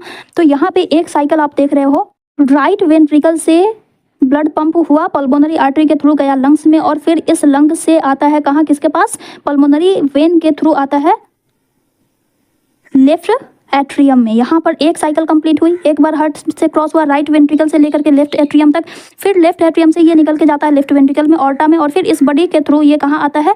राइट एट्रियम में। राइट, तो एक बार राइट वेंट्रिकल से लेफ्ट एट्रियम में और फिर लेफ्ट वेंट्रिकल से राइट एट्रियम में, 2 बार क्रॉस कर रहा है ना हार्ट, ब्लड हार्ट को, इसीलिए इसको हम कहते हैं डबल सर्कुलेशन। तो ये दोनों पॉइंट आपको लिख देने हैं। The blood circulation in human heart is called double circulation because the blood passes through the heart twice during each cardiac cycle. पहली बार में राइट वेंट्रिकल से लेफ्ट एट्रियम में आता है, जिसको हम कहते हैं पल्मोनरी सर्कुलेशन, है ना। अभी आपको डायग्राम, अच्छा यहाँ पे डायग्राम होना चाहिए, मिस हो गया, आप डायग्राम भी बनाओगे, ठीक है। एंड सेकंड बार में लेफ्ट वेंट्रिकल से आता है राइट एट्रियम में, ठीक है। लंग्स से ऑक्सीजनेटेड ब्लड लेकर के पल्मोनरी वेन्स जो होती है वो आती है लेफ्ट एट्रियम में, फिर लेफ्ट एट्रियम पंप करता है इसी ऑक्सीजनेटेड ब्लड को लेफ्ट वेंट्रिकल के पास, और लेफ्ट वेंट्रिकल इसी ब्लड को लेकर के जाती है ऑर्टा के थ्रू, भेज देती है इसको कहाँ? बॉडी के पास। फिर इस बॉडी से वेना केवा जो है वो लेकर के जाती है ब्लड को, वेना केवा भी इसी लिख रहे हैं हम, वेना केवा लेकर के जाती है डीऑक्सीजनेटेड ब्लड को कहाँ? किसके पास? राइट एट्रियम में लेकर के जाएगी ये, है ना, राइट एट्रियम में। फिर ये राइट एट्रियम से जाएगा ब्लड राइट वेंट्रिकल में। अब ये जो जा रहा है ये वाला ब्लड, यहाँ से ये ऑक्सीजनेटेड ब्लड बॉडी को दे दी, और यहाँ से अब आ रहा है डीऑक्सीजनेटेड ब्लड, तो CO2 रिच ब्लड है, ये CO2 रिच है इसमें, ठीक है। अब ये जाएगा फिर कहाँ? लंग्स के पास, राइट वेंट्रिकल से ये जाएगा लंग्स के पास पल्मोनरी आर्टरी के थ्रू, पल्मोनरी आर्टरी के through carbon dioxide rich blood गया लंग्स के पास, ठीक है। तो एक बार ये लंग्स से हार्ट में जा रहा है एक सर्कुलेशन, इसको कहते हैं पल्मोनरी सर्कुलेशन, और दूसरी बार बॉडी से हार्ट में जा रहा है तो इसको हम कहते हैं सिस्टेमिक सर्कुलेशन। ठीक है, चलिए next question. What is the advantage of having 4 chambered heart? 4 chamber heart होने का क्या एडवांटेज है? तो पहला एडवांटेज है कि ब्लड की मिक्सिंग नहीं होती है,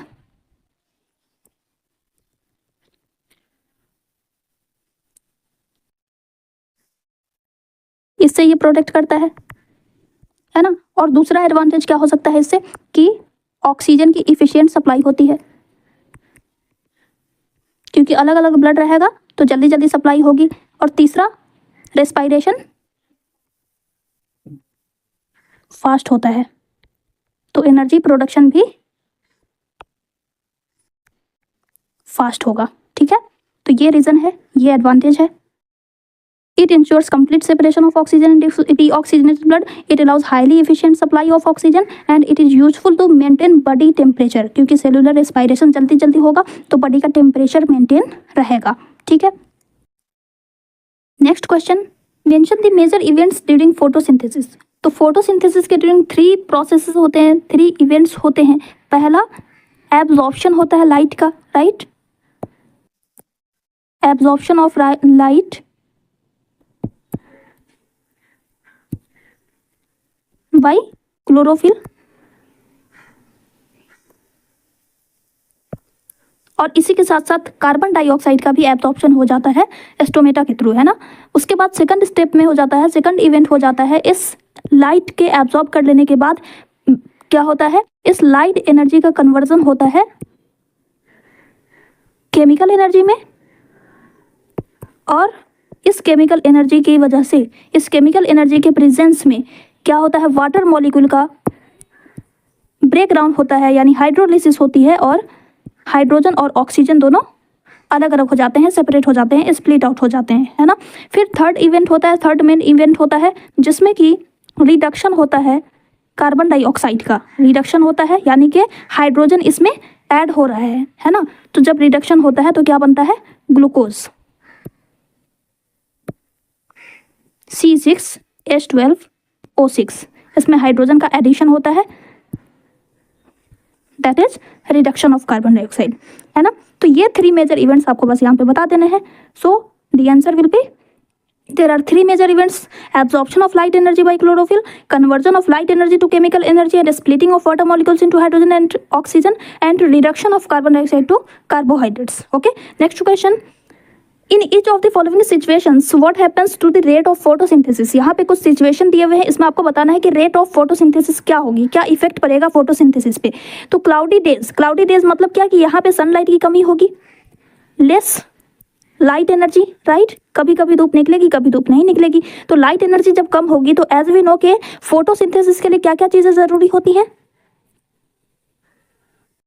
फोटोसिंथेसिस के लिए 4 चीजें बहुत जरूरी होती हैं। सनलाइट होना चाहिए बिल्कुल अच्छे से, क्लोरोफिल होना चाहिए, और इन दोनों के प्रेजेंस में 2 रॉ मटेरियल्स होने चाहिए, वाटर एंड कार्बन डाइऑक्साइड। अगर इस 4 में से किसी भी एक पे इफेक्ट पड़ रहा है तो फोटोसिंथेसिस पर भी इफेक्ट पड़ेगा, है ना। तो यहाँ पे क्लाउडी डेज में क्या हो रहा है, सनलाइट अच्छे से नहीं मिल पा रही है प्लांट्स को, तो फोटोसिंथेसिस की रेट क्या हो जाएगी, डिक्रीज हो जाएगी। तो फर्स्ट इवेंट में फोटोसिंथेसिस की रेट क्या हो जाएगी, डिक्रीज हो जाएगी, राइट। सेकंड है no rainfall in the area. अगर किसी एरिया में रेनफॉल नहीं हो रहा है, बारिश नहीं हो रही है, तो दैट मीन्स के वहाँ पे वाटर की कमी होगी। तो अगर वाटर की कमी होगी तो रॉ मटेरियल ही जब कम रहेगा तो फोटोसिंथेसिस भी अच्छे से नहीं होगी। फोटोसिंथेसिस तो होगी लेकिन एनर्जी का प्रोडक्शन कम हो जाएगा, तो फिर से यहाँ पे भी rate of photosynthesis will be decrease. ठीक है, थर्ड है गुड मैनरिंग इन द एरिया। मैनरिंग यानी कि बहुत भरपूर मात्रा में उस एरिया में जहाँ पे फोटोसिंथेसिस हो रहा है उस एरिया में बहुत अच्छे से मैनर दिया गया है, मैनर प्रोवाइड किया गया है, खाद प्रोवाइड किया गया है। तो मैनर्स में क्या प्रेजेंट होते हैं, मिनरल्स प्रेजेंट होते हैं, राइट। और मिनरल्स की तो पौधों को रिक्वायरमेंट होती है। तो जब मिनरल्स बहुत अच्छे से प्रोवाइड किया जा रहा है तो वाटर एंड कार्बन डाइऑक्साइड और ये सारी चीज़ें भी भरपूर मिल रही हैं, साथ ही साथ में जो इम्पोर्टेंट मिनरल्स चाहिए होंगे वो भी उसे भरपूर मिल रहे हैं। तो रेट ऑफ फोटोसिंथेसिस क्या हो जाएगी, इंक्रीज हो जाएगी, है ना। तो यहाँ पे फोटोसिंथेसिस की जो रेट है वो इंक्रीज होगी। नेक्स्ट है stomata get blocked due to dust. अब स्टोमेटा ब्लॉक हो चुका है डस्ट की वजह से, यानी कि लीफ के ऊपर बहुत सारी मिट्टी जम गई है, तो मिट्टी जम गई है, स्टोमेटा का ब्लॉक हो गया है। तो जब स्टोमेटा क्लोज हो जाएगा तो कार्बन डाइऑक्साइड का एब्जॉर्प्शन अच्छे से नहीं हो पाएगा, है ना। तो जब कार्बन डाइऑक्साइड का एब्जॉर्प्शन अच्छे से नहीं हो पाएगा तो या तो फोटोसिंथेसिस नहीं होगी, या तो बिल्कुल ही फोटोसिंथेसिस नहीं होगी, या फिर अगर वो पहले से कोई कार्बन डाइऑक्साइड एब्जॉर्ब करके रखा हुआ है तो थोड़ी बहुत लेस फोटोसिंथेसिस हो सकती है। तो यही 4 इवेंट होंगे इस कंडीशन में। ओके, सो क्लाउडी डेज में फोटोसिंथेसिस की रेट डिक्रीज हो जाएगी, नो रेनफॉल वाले एरिया में भी फोटोसिंथेसिस की रेट जो है वो डिक्रीज हो जाएगी, एंड गुड मैनरिंग वाले एरिया में फोटोसिंथेसिस की रेट इंक्रीज होगी। और स्टोमेटा जब ब्लॉक हो जाएगा तो या तो फोटोसिंथेसिस नहीं होगी या फिर थोड़ी बहुत होगी। ठीक है, नेक्स्ट क्वेश्चन है, name the energy currency in the living organism when and where is it produced. Energy currency को बताना है, तो ATP is the energy currency of the cell. Okay, that is adenosine triphosphate, right. अब उसके बाद क्या पूछ रहा है कि व्हेन इज इट प्रोड्यूस्ड, ये कहाँ प्रोड्यूस होता है, इट इज प्रोड्यूस्ड, और कब प्रोड्यूस होता है ना। तो ये कहाँ प्रोड्यूस होता है, माइटोकॉन्ड्रिया में होता है प्रोड्यूस, क्योंकि माइटोकॉन्ड्रिया में ही एरोबिक रेस्पिरेशन होती है, और जब एरोबिक रेस्पिरेशन होती है तभी एनर्जी का प्रोडक्शन होता है, और वही एनर्जी यूज करके एटीपी का फॉर्मेशन करता है, एटीपी में कन्वर्ट होता है ना। तो माइटोकॉन्ड्रिया में होती है, एंड व्हेन कब होती है, तो at the end of respiration, at the end of respiration.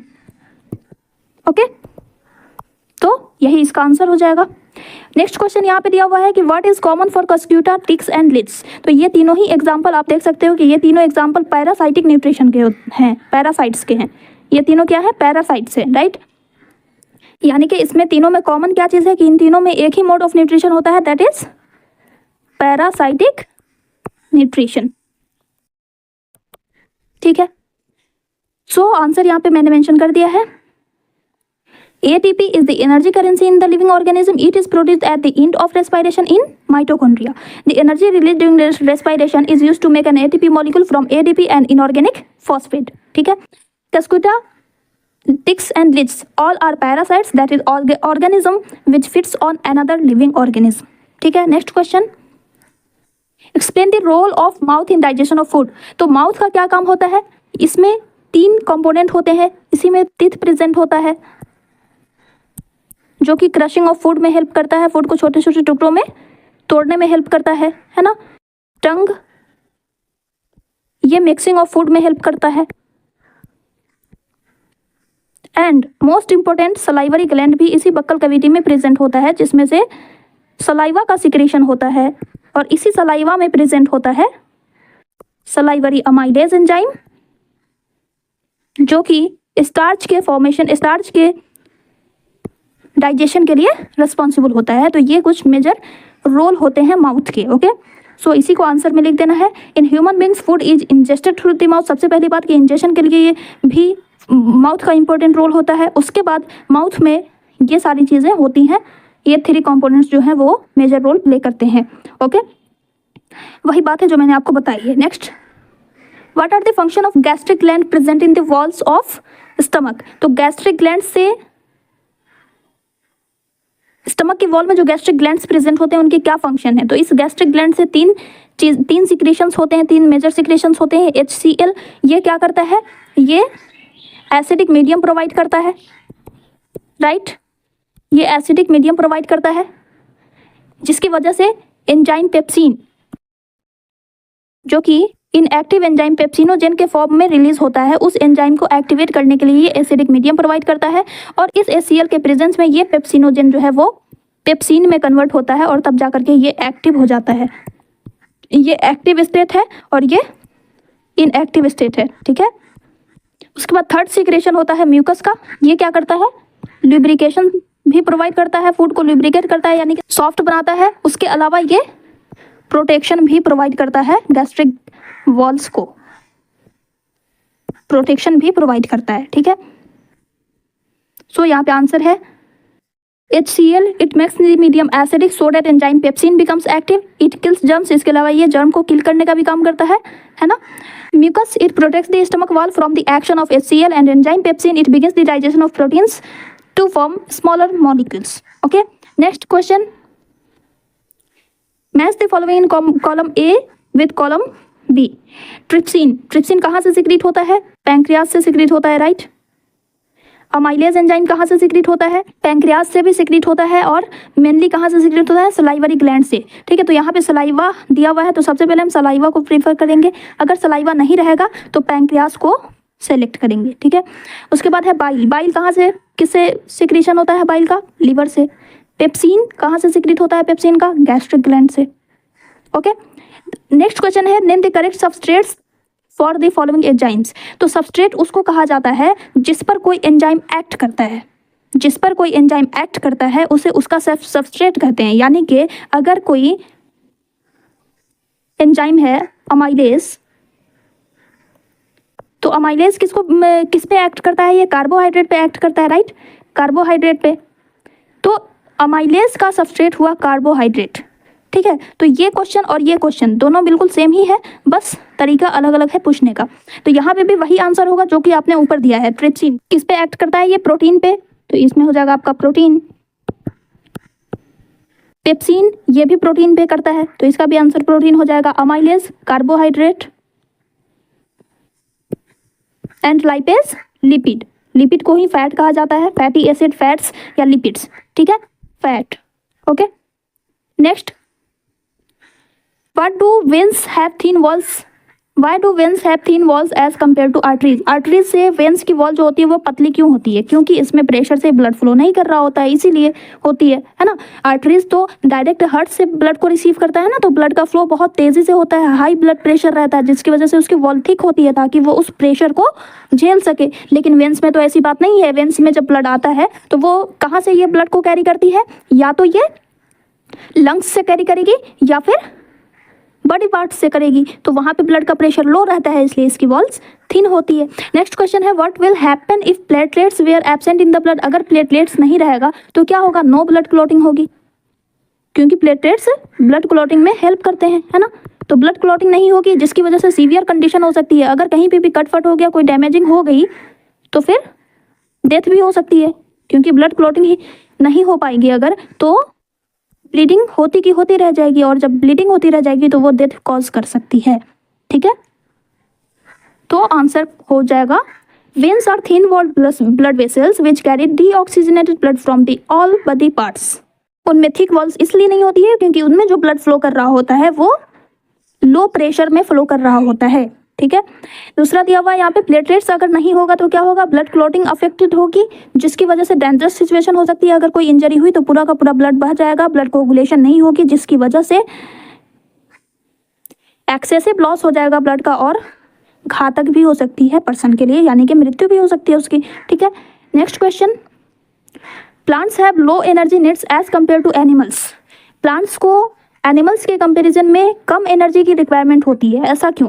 क्योंकि प्लांट्स में हमारी तरह मूवमेंट नहीं होता है. प्लांट्स जो होते हैं ये मूव नहीं करते हैं, इनमें मूवमेंट नहीं होता है. इन्हें बहुत सारे फंक्शन हमारी तरह इधर उधर जाकर के फूड तलाश करना और डिफरेंट एक्टिविटीज़ नहीं करना होता है. ठीक है, इनमें सिर्फ और सिर्फ सेलुलर मूवमेंट हो रहा होता है. ठीक है, इनमें सिर्फ और सिर्फ सेलुलर मूवमेंट हो रहा होता है. इसके अलावा इनमें बहुत से ऐसे डेड सेल्स भी प्रेजेंट होते हैं जिसे एनर्जी नहीं चाहिए होती है. ये सिर्फ और सिर्फ स्ट्रेंथ प्रोवाइड करते हैं प्लांट्स को. लेकिन एनिमल्स के केस में अगर हम बात करें तो एनिमल्स को हर जगह मूव करना होता है फॉर डिफरेंट एक्टिविटीज़, है ना. प्रीडेशन के लिए, अपना फूड तलाश करने के लिए, शेल्टर के लिए इधर उधर भटकना पड़ता है, बहुत एनर्जी खत्म होती है. इसीलिए एनिमल्स को ज़्यादा एनर्जी की रिक्वायरमेंट होती है as compare to plants. Okay, so the answer will be plants do not move as animals. In a large plant body there are many dead cells. उनमें बहुत सारे डेड सेल्स भी होते हैं. सबसे पहला रीजन कि उन्हें मूव नहीं करना पड़ता है. दूसरा रीजन कि उनमें डेड सेल्स होते हैं जो कि कोई फंक्शन तो प्रोवाइड नहीं करते हैं, फंक्शन तो परफॉर्म नहीं करते हैं कि उन्हें एनर्जी चाहिए, बस ये स्ट्रेंथ प्रोवाइड करते हैं. इसीलिए प्लांट्स को लेस एनर्जी चाहिए होता है. बट एनिमल्स को इधर उधर भटकना पड़ता है, इधर उधर घूमना पड़ता है फॉर डिफरेंट एक्टिविटीज, इसीलिए इन्हें ज़्यादा एनर्जी चाहिए होता है. ओके, नेक्स्ट है, ये बहुत ही इंपॉर्टेंट क्वेश्चन है. Why and how does water enter continuously into the root xylem, तो किस तरह से ये रूट जाइलम में वाटर कंटिन्यूसली मूव कर रहा होता है, due to transpiration pull and root pressure. ठीक है, जो रूट की जो सेल्स होती हैं वो डायरेक्टली कांटेक्ट में होती हैं सॉइल के, और ये एक्टिवली ये डिफ्यूजन के थ्रू वाटर एंड न्यूट्रिएंट्स को रिसीव कर रही होती है, और इसी की वजह से सॉइल से जब डिफ्यूजन वाटर का डिफ्यूजन हो रहा होता है तो उसमें रूट प्रेशर क्रिएट होता है। उसी रूट प्रेशर क्रिएट होने की वजह से पानी जाइलम सेल्स तक पहुंच जाता है, और उसके बाद ट्रांसपीरेशन हेल्प करता है उसे ऊपर तक ले जाने में। सक्शन प्रेशर क्रिएट करता है ट्रांसपीरेशन, जिसकी वजह से पानी रूट जाइलम से लेकर के लीफ तक आसानी से पहुंच जाता है। ठीक है, नेक्स्ट क्वेश्चन है why is transpiration important for plants. ये भी बहुत इंपॉर्टेंट क्वेश्चन है। ट्रांसपीरेशन क्यों जरूरी है, तो ट्रांसपीरेशन क्यों जरूरी है, ये एक्सेस वाटर को बॉडी से बाहर निकालता है, प्लांट्स की बॉडी से एक्सेस वाटर को रिलीज करता है। इसके अलावा ये क्या करता है, ये प्लांट्स में टेम्परेचर को रेगुलेट करता है, मेंटेन करके रखता है, टेम्परेचर रेगुलेशन में भी ये हेल्प करता है। इसके अलावा ये क्या करता है, अपवर्ड मूवमेंट कराता है।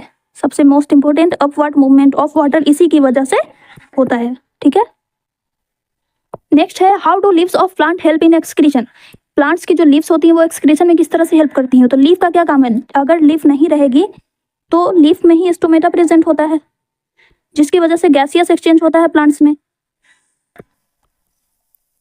लीफ के थ्रू ही ट्रांसपीरेशन होता है, एक्सेस वाटर रिलीज होते हैं तो इसमें ट्रांसपीरेशन होता है।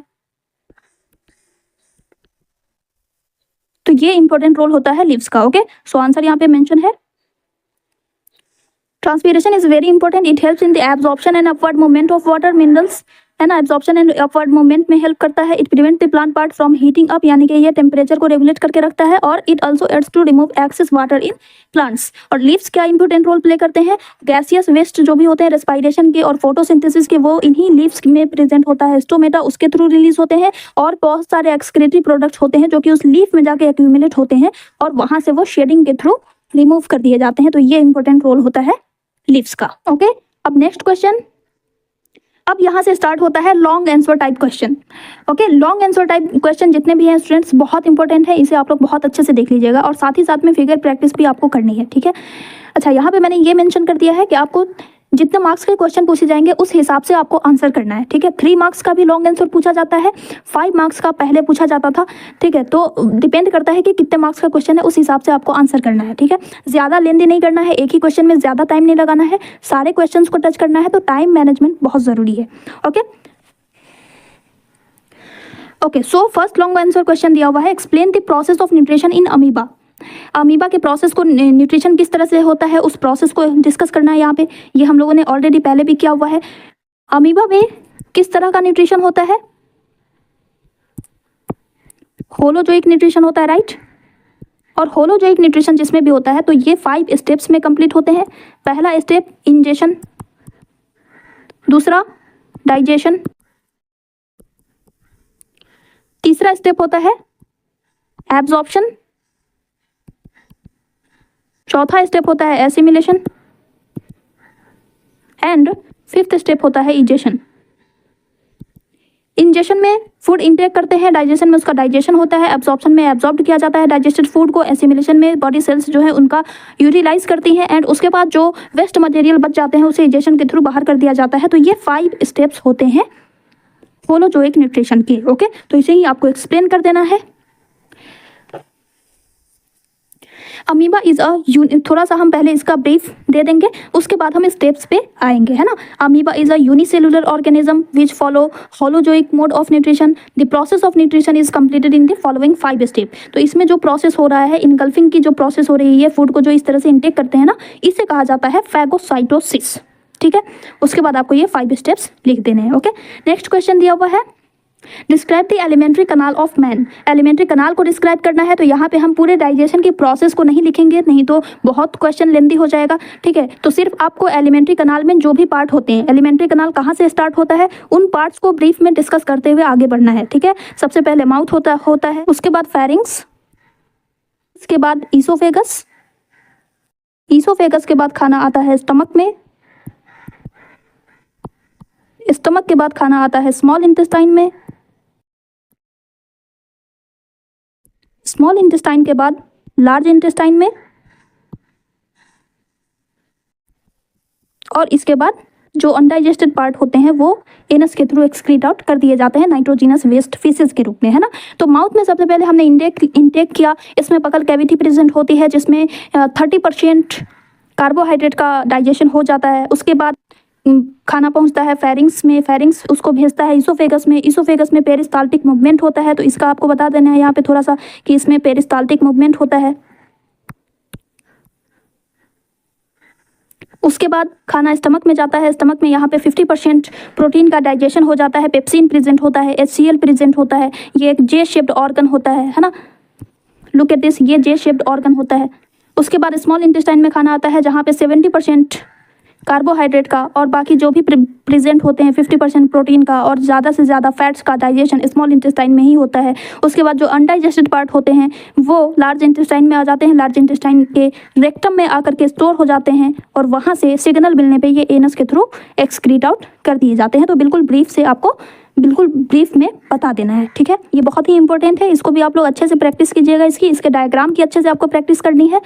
Mouth, it consist of buccal cavity through which food is ingested. It contains teeth, tongue and 3 pairs of salivary gland. बस इतना लिख देना है। अगर आपको टाइम बचे तो टीथ से क्या होता है, टंग से क्या होता है और सलाइवरी ग्लैंड क्या करते हैं वो एक लाइन में आप लिख सकते हैं, ठीक है। उसके बाद pharynx, the buccal cavity opens into the pharynx, it pushes the food into a tube called oesophagus. Then oesophagus एक मस्कुलर ट्यूबुलर पार्ट होता है एलिमेंट्री कैनाल का, जो जिसमें पेरिस्टाल्टिक मूवमेंट होता है जो कि फूड को स्टमक में भेजता है।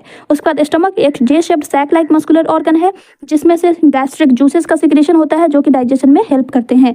Then small intestine, it is the longest part of alimentary canal where digestion and absorption is completed. यहीं पे कंप्लीट होता है, ये बता देना है। लार्ज इंटेस्टाइन में अनडाइजेस्टेड फूड मटेरियल जो होते हैं वो लार्ज इंटेस्टाइन में भेज दिए जाते हैं जहाँ पे वो स्टोर होते हैं फीसेस के फॉर्म में, कहाँ पे, रेक्टम में। उसके बाद एनस के थ्रू इजेस्ट कर दिए जाते हैं, ठीक है। बस इतना ही, इतना आप लिखोगे तो बहुत हो जाएगा, ठीक है। तो इससे ज़्यादा नहीं लिखना है, ठीक है। Okay, next question, explain the process of breathing. ये भी काफ़ी इंपॉर्टेंट है। हर एक पॉइंट से हर एक टॉपिक से एक एक क्वेश्चन दिया हुआ है लॉन्ग आंसर टाइप क्वेश्चन में। तो लॉन्ग आंसर में जो भी क्वेश्चन 10 क्वेश्चन दिए हुए हैं वो काफ़ी इंपॉर्टेंट है, आप उसे अच्छे से देखेंगे, ठीक है। Explain the process of breathing, breathing की प्रोसेस को बताना है। तो ब्रीदिंग में सबसे पहले इंस्पायरेशन होगा, इंस्पायरेशन होगा, उसके बाद गैसियस एक्सचेंज होगा एंड देन एक्सपायरेशन होगी।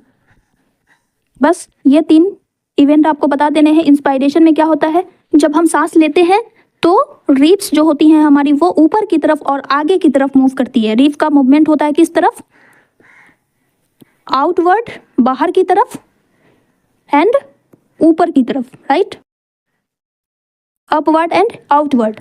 डायफ्राम जो होती है, डायफ्राम का मूवमेंट होता है डाउनवर्ड, यानी कि ये फ्लैट हो जाती है, हवा भर रही है ना अंदर तो ये फ्लैट हो जाती है, फ्लैटन हो जाती है, ठीक है।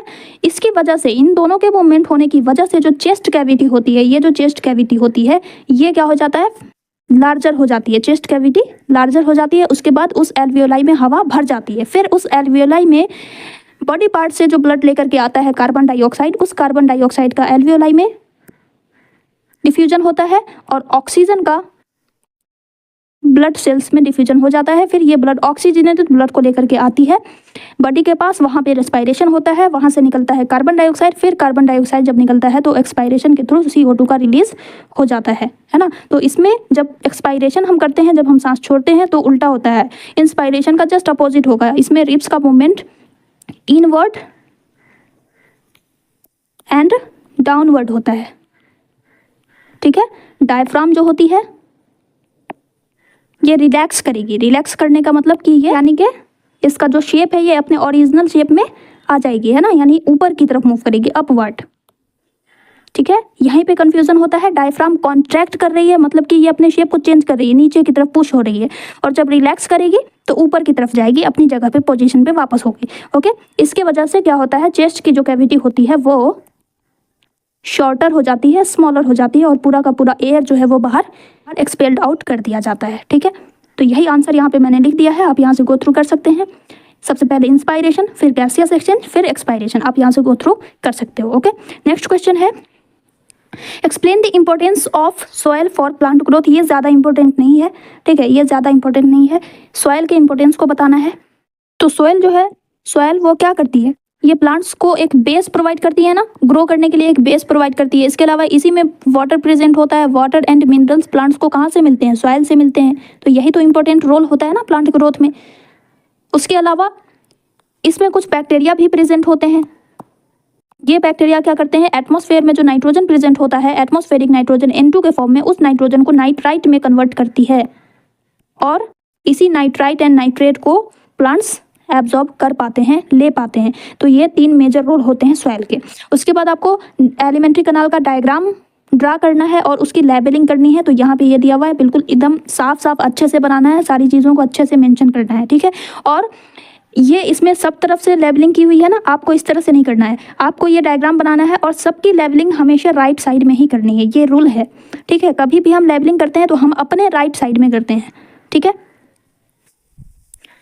तो इस माउथ को भी हम इधर ही शो करेंगे, इस लीवर को भी हम इधर ही शो करेंगे और हमेशा सीधी लाइन होनी चाहिए। ये जो लाइन है ना, ये हमेशा सीधी लाइन खींचेंगे, ठीक है। यहाँ पर से ऐसे करेंगे, यहाँ पे लीवर लिखेंगे, फिर ये पैंक्रियाज है, इसको सीधा लिखना है यहाँ पे, फिर ये स्मॉल इंटेस्टाइन को यहाँ पे लिखेंगे, लार्ज इंटेस्टाइन यहाँ पे लिखेंगे, फिर ये अपेंडिक्स शो कर रहे हैं तो इसको भी इधर ही लिखेंगे, रेक्टम है, रेक्टम को भी इधर ही लिखेंगे, है ना, माउथ है तो माउथ को भी इधर ही लिखेंगे। इस तरह से सारी चीज़ें, सारा लेबलिंग एक साइड में, ओके। और अच्छा, इसमें सिर्फ और सिर्फ आपको पार्ट्स भी दिया हुआ है कि किसको लेबल करना है। तो mouth, oesophagus, stomach and intestine, बस ये 4 चीज़ें आपको दिखानी है, बाकी 4 चीज़ें नहीं दिखानी है। तो ये भी ध्यान रखना है, क्वेश्चन को अच्छे से पढ़िएगा, पूरा पढ़िएगा। 4 चीज़ें इसमें दिखानी है। तो माउथ दिखा दीजिएगा, यहाँ पे ये माउथ है, तो mouth, oesophagus, stomach and intestine. Intestine सीधे लिखा हुआ है इसलिए लार्ज इंटेस्टाइन और स्मॉल इंटेस्टाइन दोनों शो कर देना है, ठीक है। नेक्स्ट क्वेश्चन, ओके, यहाँ पे आंसर है, आप देख सकते हैं। ये 4 मेजर रोल हैं सॉयल के और उसके बाद ये डायग्राम। नेक्स्ट क्वेश्चन है, how do carbohydrate, protein and fats get digested in human beings. तो फैट का डाइजेशन किस तरह से होता है, ये तो हमने कर लिया एक्सरसाइज क्वेश्चन में। यहाँ पे हम बस 2 ही आंसर मैंने मेंशन किया है, कार्बोहाइड्रेट का डाइजेशन किस तरह से होता है और प्रोटीन का किस तरह से होता है। तो कार्बोहाइड्रेट का डाइजेशन कहाँ से स्टार्ट हो जाता है, बकल कैविटी से। बकल कैविटी में सलाइवरी अमाइलेज का सिक्रेशन होता है। उसके बाद यहाँ पे 30% कार्बोहाइड्रेट का डाइजेशन हो जाता है। फिर ये जाता है स्टमक में। स्टमक में कार्बोहाइड्रेट के डाइजेशन के लिए कोई भी एंजाइम प्रेजेंट नहीं होते हैं, तो ये जाता है स्मॉल इंटेस्टाइन में। और स्मॉल इंटेस्टाइन में जा करके पैंक्रियाटिक अमाइलेज, ये कार्बोहाइड्रेट के डाइजेशन को कंप्लीट करते हैं। प्रोटीन्स के डाइजेशन की बात करें तो प्रोटीन्स का डाइजेशन स्टमक से स्टार्ट होता है। स्टमक में प्रेजेंट होता है पेप्सिन। ये पेप्सिन प्रोटीन्स का डाइजेशन करता है। उसके बाद ये प्रोटीन आते हैं स्मॉल इंटेस्टाइन में। स्मॉल इंटेस्टाइन में पैंक्रियाज से सिक्रीट होता है ट्रिप्सिन, जो कि इस प्रोटीन का डाइजेशन करता है। और उसके बाद जो बचे खुचे प्रोटीन होते हैं उसे इंटेस्टाइन से जो निकलता है इंटेस्टिनल प्रोटीएज, वो प्रोटीएज फाइनल डाइजेशन कर देते हैं, ठीक है। तो यहाँ पे मैंने मेंशन कर दिया है। ये बहुत बहुत इंपॉर्टेंट है, बहुत ज़्यादा इंपॉर्टेंट है, इसलिए आपको इसको बहुत अच्छे से देख लेना है। साथ ही साथ में फैट का डाइजेशन भी किस तरह से होता है वो भी, ठीक है। तो यहाँ पे आप गो थ्रू कर सकते हो digestion of protein and digestion of carbohydrate, okay. चलिए next question, explain the mechanism of photosynthesis. Explain the mechanism, 3 events जो हमने बताया था वो भी, इसका भी आंसर वही होगा। बस यहाँ पे मैकेनिज्म दिया हुआ है, तो पहले आपको फोटोसिंथेसिस को डिफाइन कर देना है कि किसे कहते हैं फोटोसिंथेसिस, और उसके बाद आपको मैकेनिज्म फोटोसिंथेसिस हेडिंग दे करके वो 3 मेजर इवेंट्स बता देने हैं, ठीक है।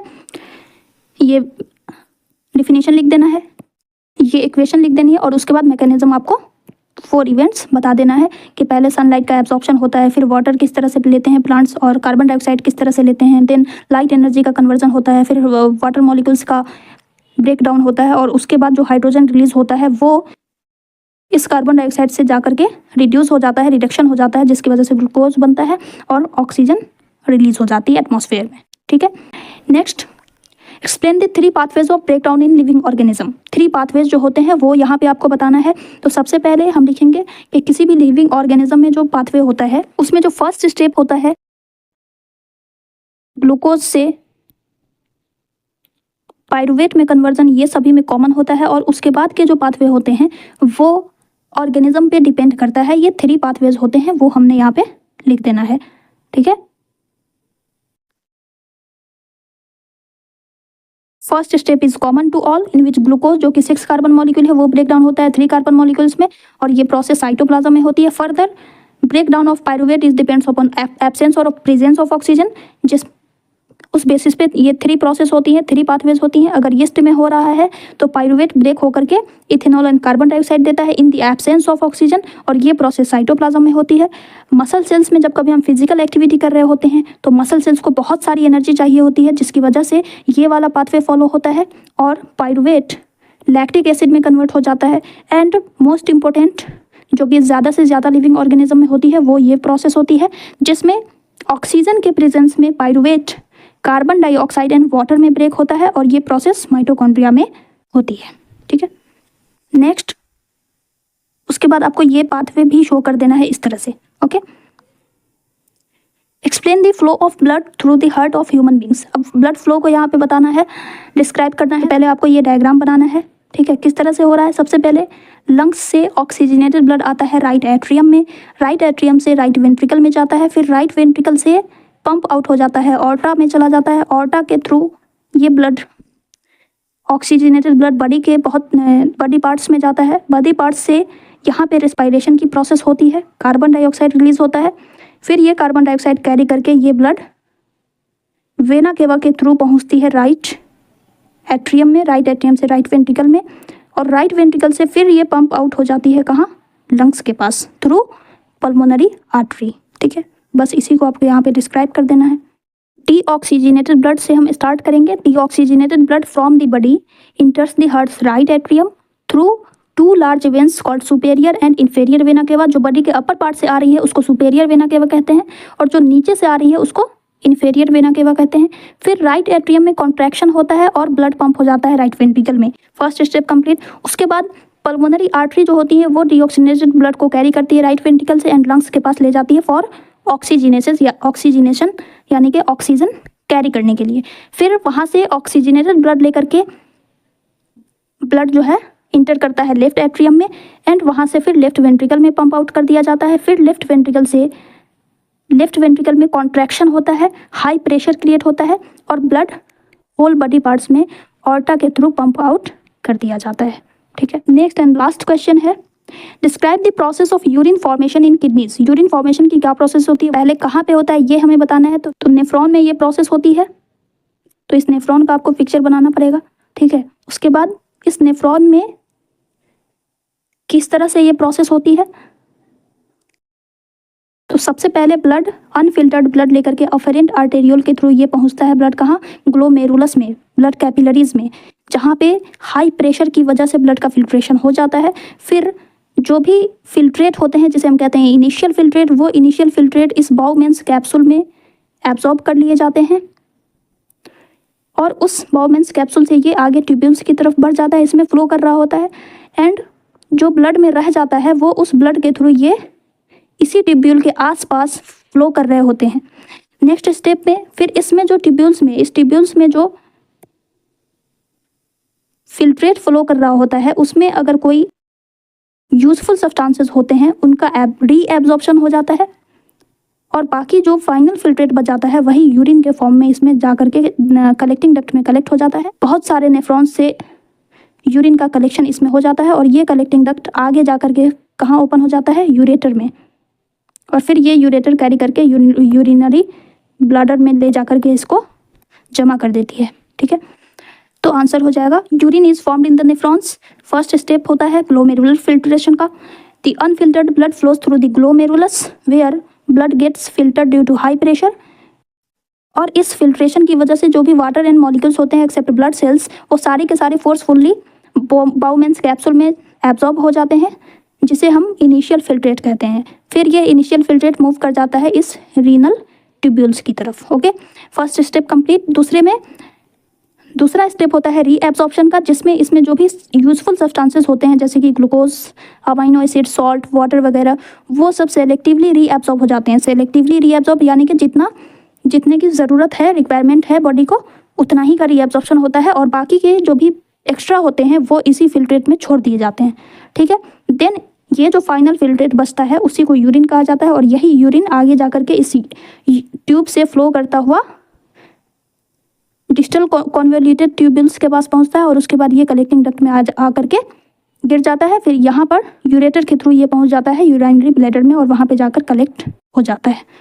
तो इस तरह से हमने सारे के सारे क्वेश्चंस कर लिए, टोटल 82 क्वेश्चंस। ये भी काफ़ी इंपॉर्टेंट क्वेश्चन है, इसको भी आप लोग अच्छे से देखेंगे।